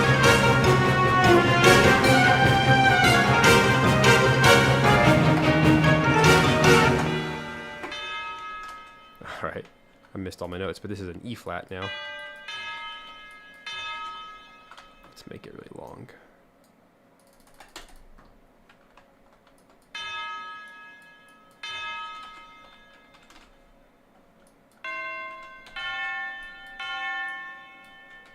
Here's at the beginning.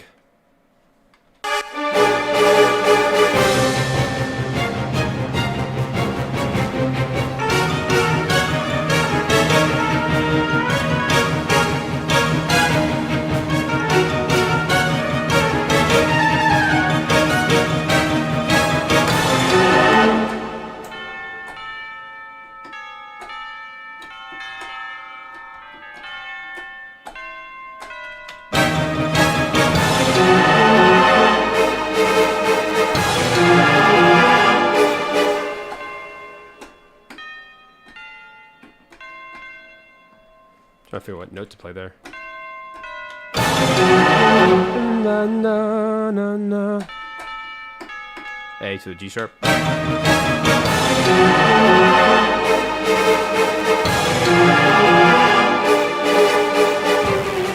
that felt right because it matched the choir high notes.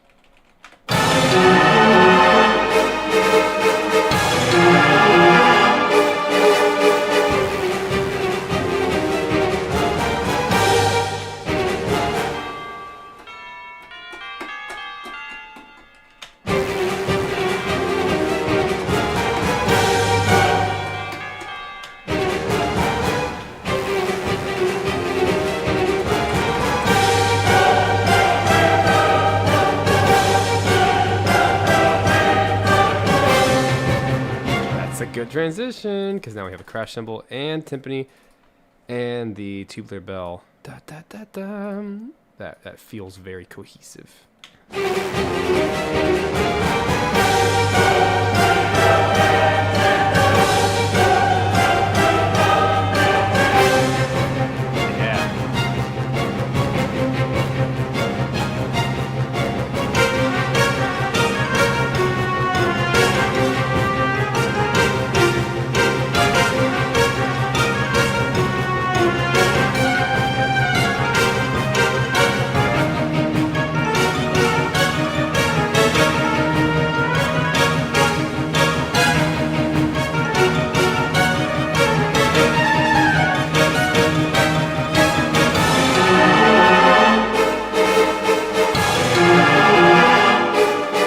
Feels a little short here. I still think maybe just a little bit longer, like one beat longer, helps to sell.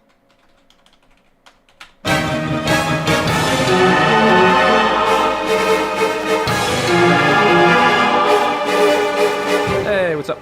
Welcome, welcome.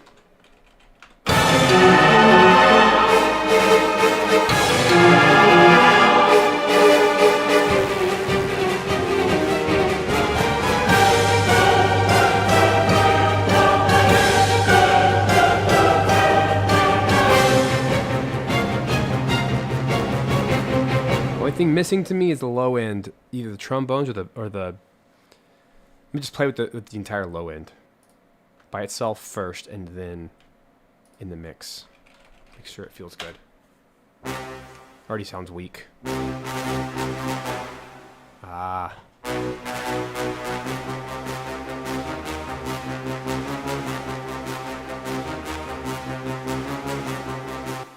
I like having the bass trombone. I think.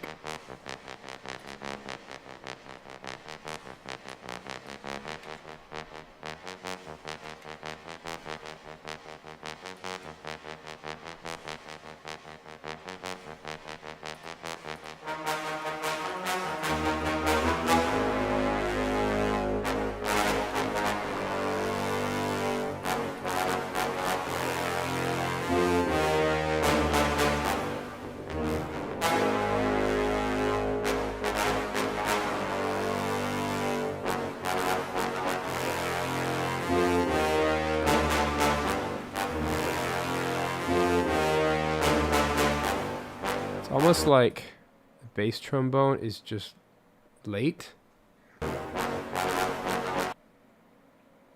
Whoa, calm down. No crashing today. Please. Uh-oh. I sense bad things coming.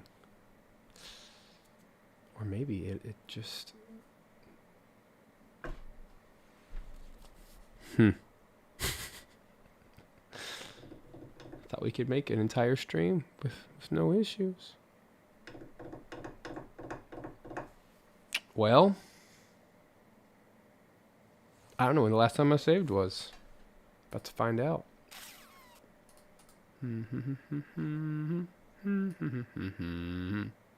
Oh, good. Just 2 minutes ago. Okay, I'm going to kill it. I'll be back in a few minutes once the session loads. Goodness gracious. I'm going to kill that bass trombone because I think it's causing issues. All right. See you in a second.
There we go. Yay! Things work. Hooray! Hooray! Hooray! Sorry for the eternal delay there, but that was weird.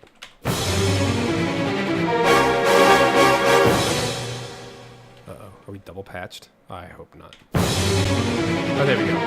I didn't have my mute button on. Whew! I got scared there for a second.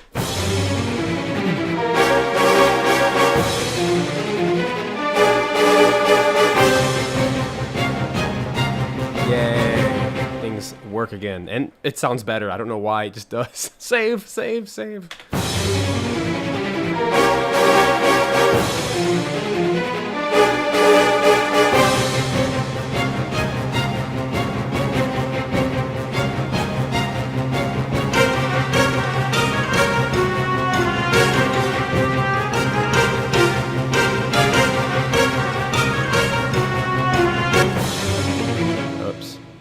Let me get some mixing done. Sounds better without the violas. Well said. That's why.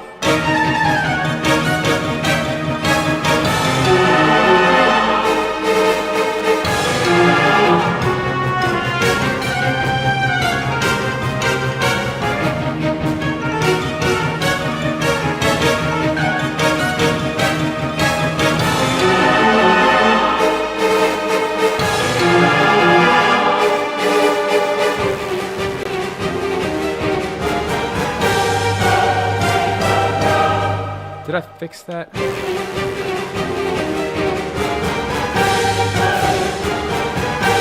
It's amazing, like, maybe just listening to a different type of music totally cleansed my palate. And now I can hear everything super cleanly. Weird.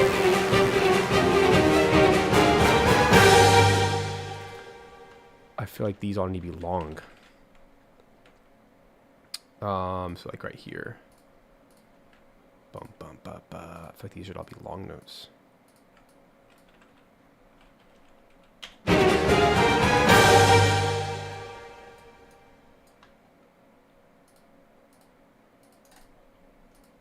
Let's solo those real quick.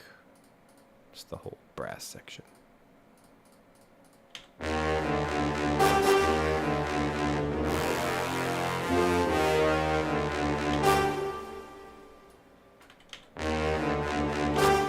Trying to put my finger on why this sounds weird.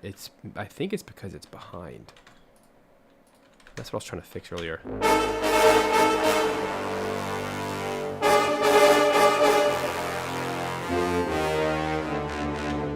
We're so close to getting this right.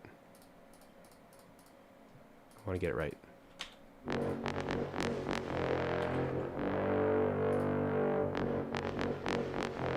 Maybe it needs to be ahead.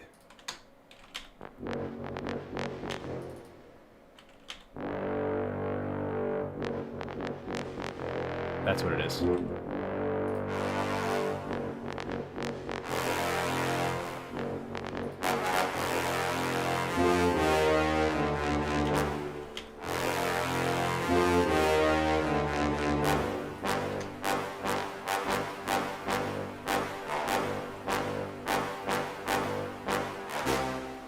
Yay.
if I can just give a little bit more life to these guys, we'll be done with this track.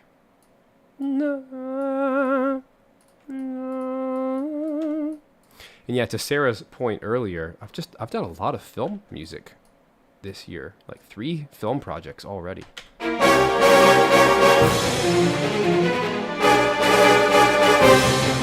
Just more than usual. And I love it. I really enjoy it. It's nice to have that change of pace. Alright, all I'm doing here is trying to give some kind of crescendo. No.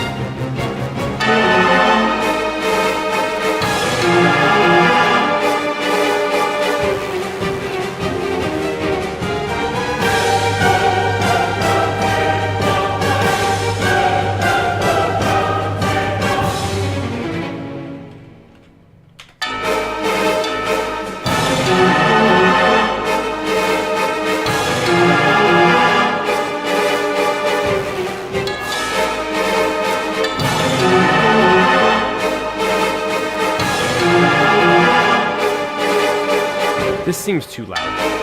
That's what it is. That's exactly what's going on. It's right there. So we're at 107. Just got to drop this to 107.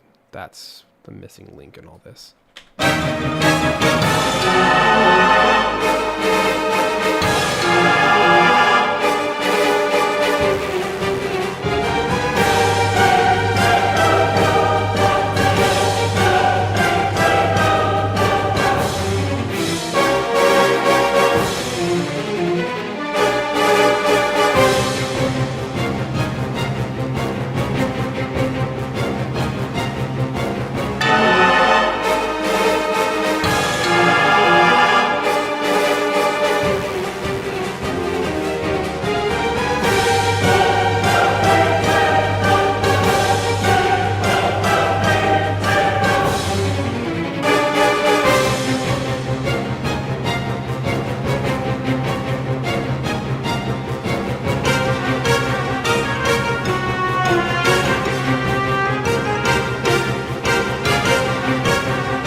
Good level.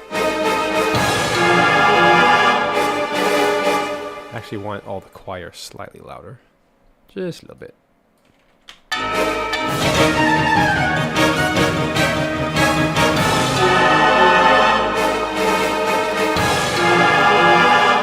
Perfect.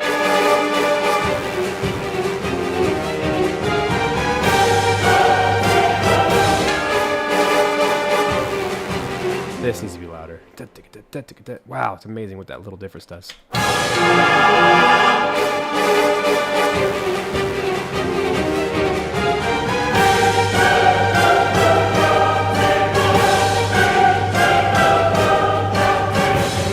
at 0.1. 0.1. So what that means is I need to go into the entirety of my mix. This is the tiniest little thing. Just take everything and drag it down the tiniest amount. Like that much. There's the tiniest little notch. That way, when we get to the peak of the track, we don't actually peak beyond 0. Which is when the choir comes in. That's the loudest part.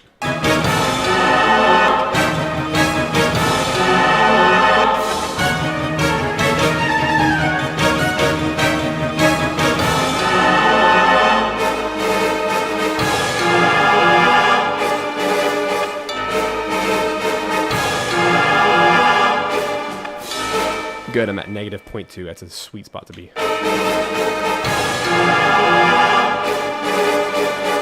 Sweet.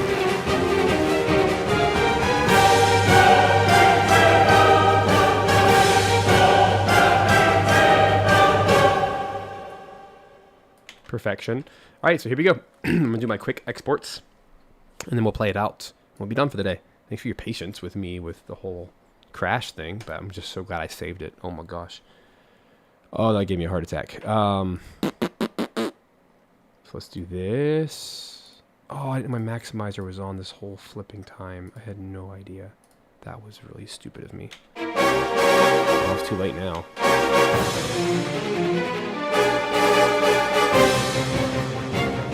Well, that kind of changes things. Let me... Oh. Whoopsies, I had a maximizer on. Let me go back to the loudest spot and then see if I can manually increase the volume back.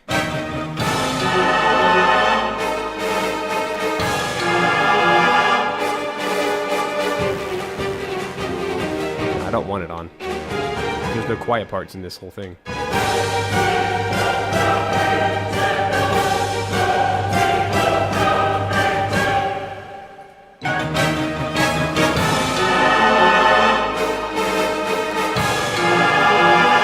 I gained like 1 dB. That's nice.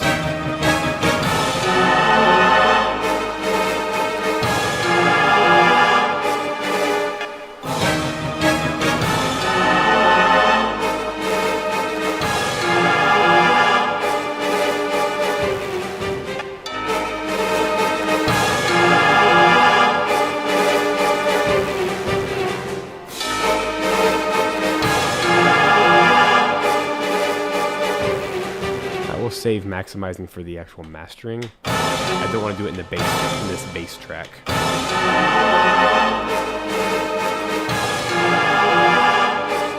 Alright, I think we're in business. Right there.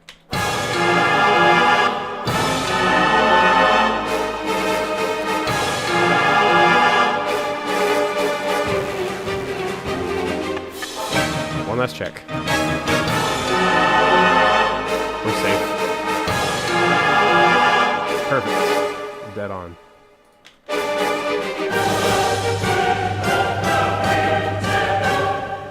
Yay. Good volume all the way around. Let's do our export. Yeah. Let's get this out of there. So this is number 8, Fortuna. This is also the track for Fortuna, by the way. Sector Z. This is what I call the first time. For our looping purposes, 150 BPM. Let's get it out there.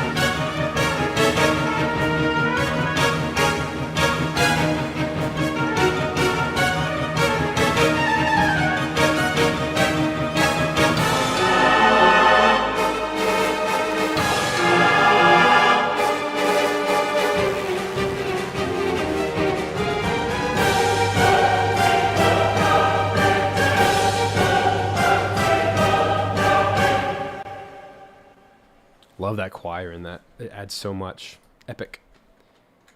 Okay, now for this one, let's make sure it starts well. Yeah,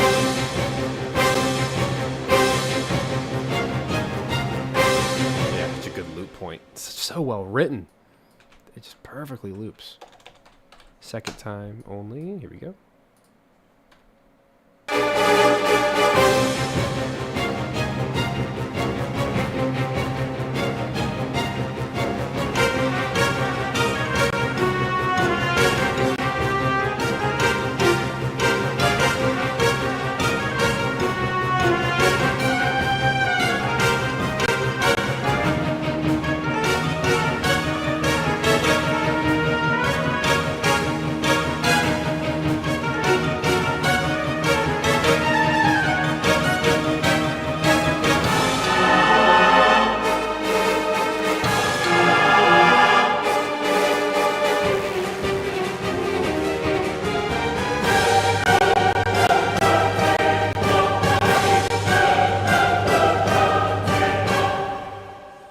Check that audio file, make sure it didn't pop. Just pop in my ears. because of the stream. But let's see. So save. Let's jump into... Oh, now I see why you saw that screen, because the button I pushed. But of course. All right, let's go to my tracks that I've popped out here. This is called number 8. Okay, you guys can go back to this screen now. All right, so check it out. This is the first time. Let's make sure it looks and sounds good.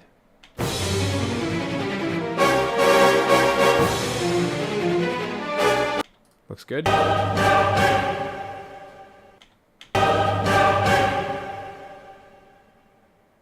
Cool. Number 2 goes here. If we do the bar snappage, we can actually put it perfectly.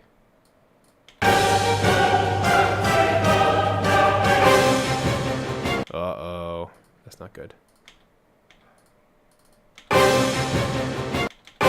Dang it. Yeah, we got some artifacts. I knew it. I knew it. So here's what has to happen. I'll do one more pass. You guys have seen me do this before. I have to chop off everything that happens to the bar before it.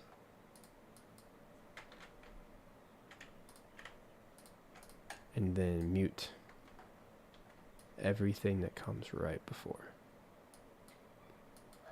Like this. That way it's a clean start. Yep, that's what is needed. So let me bounce out that part now. Here we go.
Yuck, I don't know where all those pops are coming from. I just hope that they're not baked in. Let's find out. Here's our thingamajig. Let me just go to that file real quick. Ah, it's clean.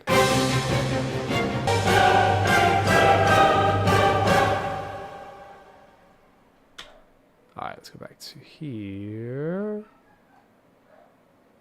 Yeah, but see, that's the thing. The lagginess was not actually baked in. That's just what you guys heard. It wasn't the actual audio export.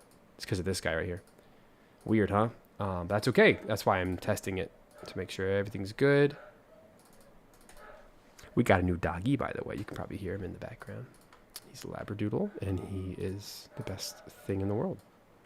He's not very happy that I'm up here right now. All right, I'll go rescue him in a second. Don't worry.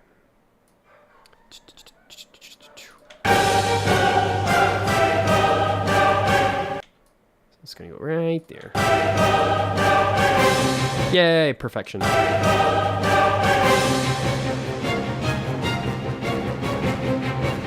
Just do that extra little bit of massaging to get it right.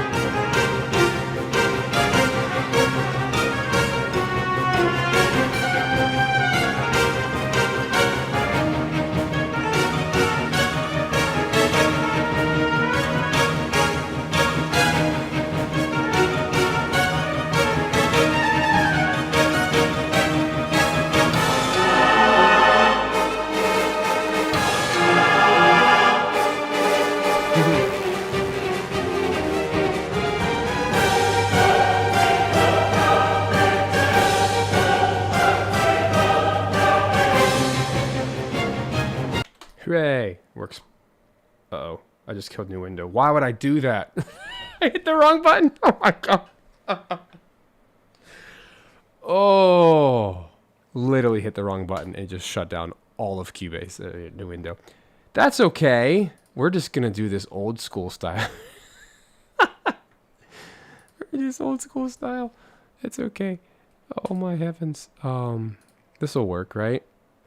I'm gonna find a way. Hold up. Hold up. Jeez. I have a good recording right here. I'm just gonna like go like janky. Let's play 2 videos at once kind of thing.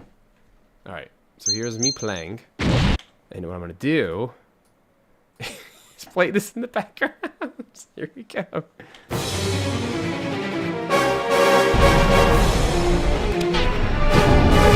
Right behind you. There it is.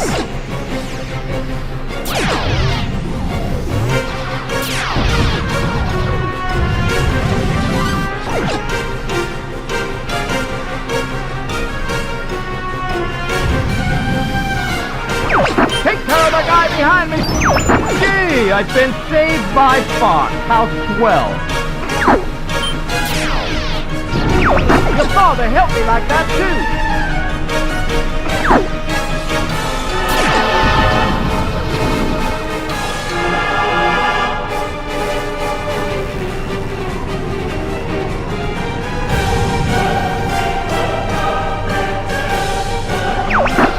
Missile coming from the left. Missile 1 is heading for Great Fox. Here it comes. Time for a little payback. I won't let you get away from me. Missile approaching. Distance 50.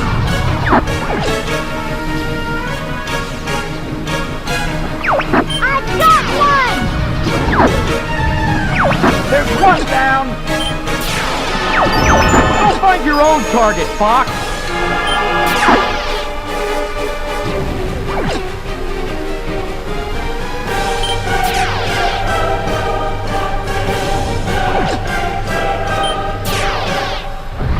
Missile 2 and 3 approaching. I'm heading for the missile now!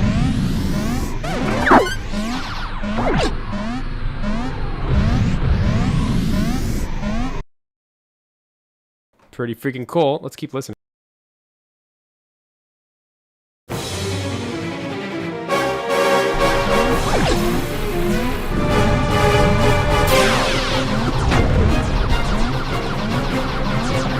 Time for a little payback. Missile approaching. Distance 50. Hey, what's the big idea? Fox, get this guy off me! Whew! That was too close! Take care of the guy behind me, Fox! Gee, I've been saved by Fox. How swell! Your father helped me like that too!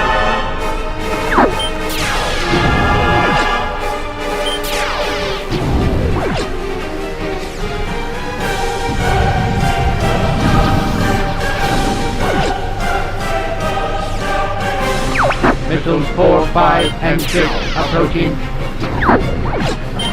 I'm heading for the missile now!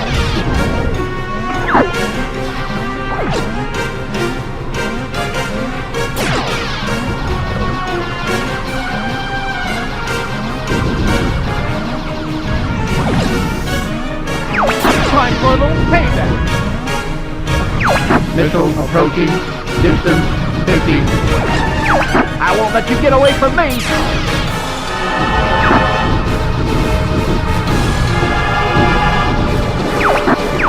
One missile down!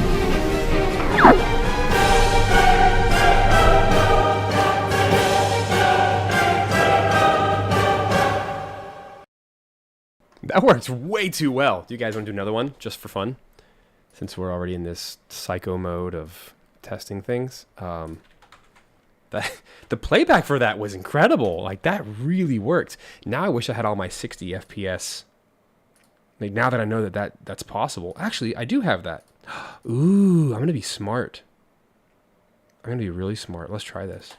You guys want to try it? Come on. Just say yes. Just say yes.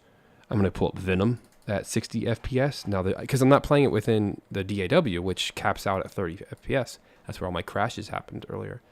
So we're going to grab Venom. And by the way, if you guys don't know this, Audacity and other software like middleware, which is probably more interesting for you guys as game composers, if you put the name, if you put the BPM in the title name, notice up here it says 140 BPM, software like this auto detects the tempo. So down here I just threw it in and it auto detected 140 BPM.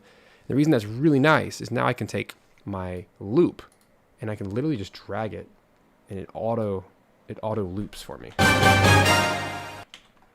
Obviously I have to like drag it to where it goes. Now in this case, because the time signature was wonky, I just got to change it to like a quarter note and then, find where it goes. And there it goes. Isn't that so cool? And then, I could always just take it and copy it again like this. That way I could have like a really long loop.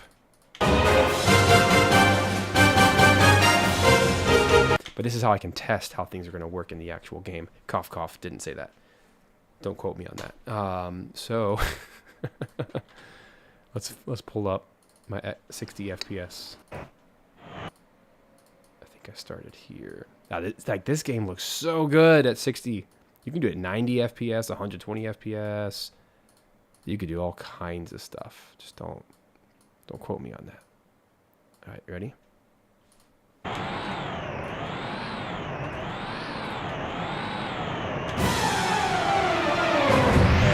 Yeah. Oh, yeah. Don't relax. We're not done yet. Time to show the monkeys who's boss. They're everywhere. These guys just keep coming.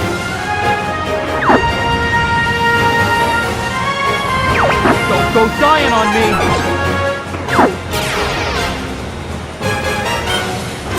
Brace yourself.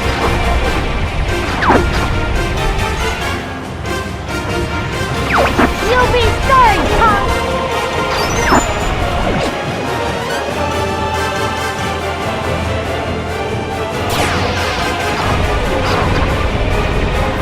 I'll take the left.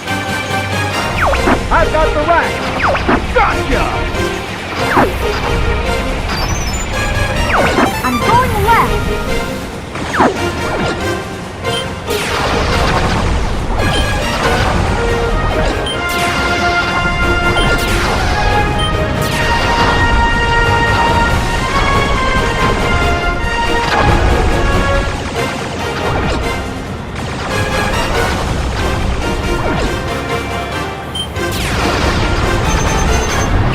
Location confirmed. Sending supplies. I'm going left. Here they come!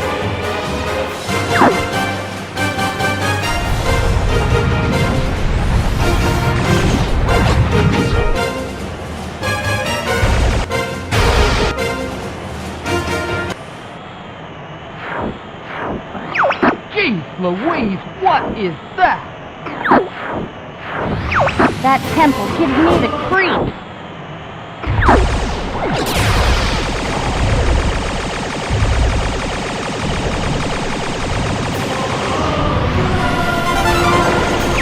What's going on? He's running away. Stay alert!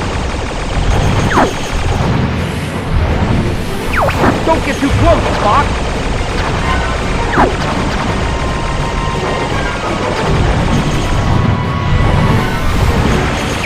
Data analysis complete. Here it comes.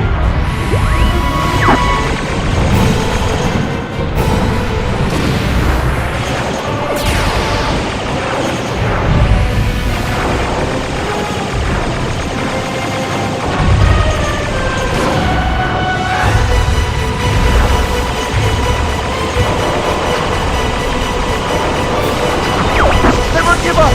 Let's go instinct!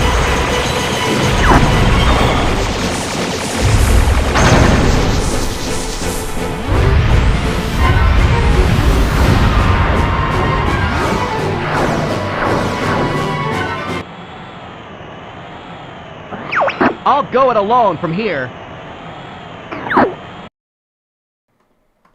How fun was that? Man, this is so fun. I have quite the assembled playlist here now. Something like 20 tracks so far, which is awesome. I'm really excited for how great this is going.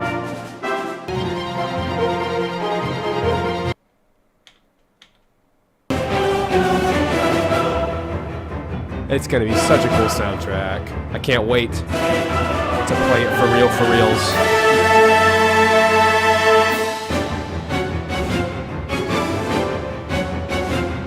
Do a barrel. Man, so good, so good. All right, I got to go for real. But that was lots of fun. I'm glad we got through 2 tracks today. Boom, boom, boom. We're making our way to the end of this finish line. So thanks for being a part. And, you know, even with all my ridiculous crashing, it's part of the gig. See you later. Bye-bye. Go listen to the Struck soundtrack if you haven't yet. I mean, how could you? It literally just came out. I'll shoot you a link. If you're on my email list, I'll shoot you a link in the next few minutes, and everybody can go check it out. But yeah, just go look it up on YouTube Music, Apple Music, Spotify, all the things, and let's get some plays on that sucker. And look out for the real film that comes out soon. Okay, bye. Is the background what background AI generated? No, that's a real picture. That's real. I don't do AI nonsense. I hate AI. I really, really do. I don't use it for anything anymore. I've tried it for something, I guess, for some art generation, but even that is very, very limited. And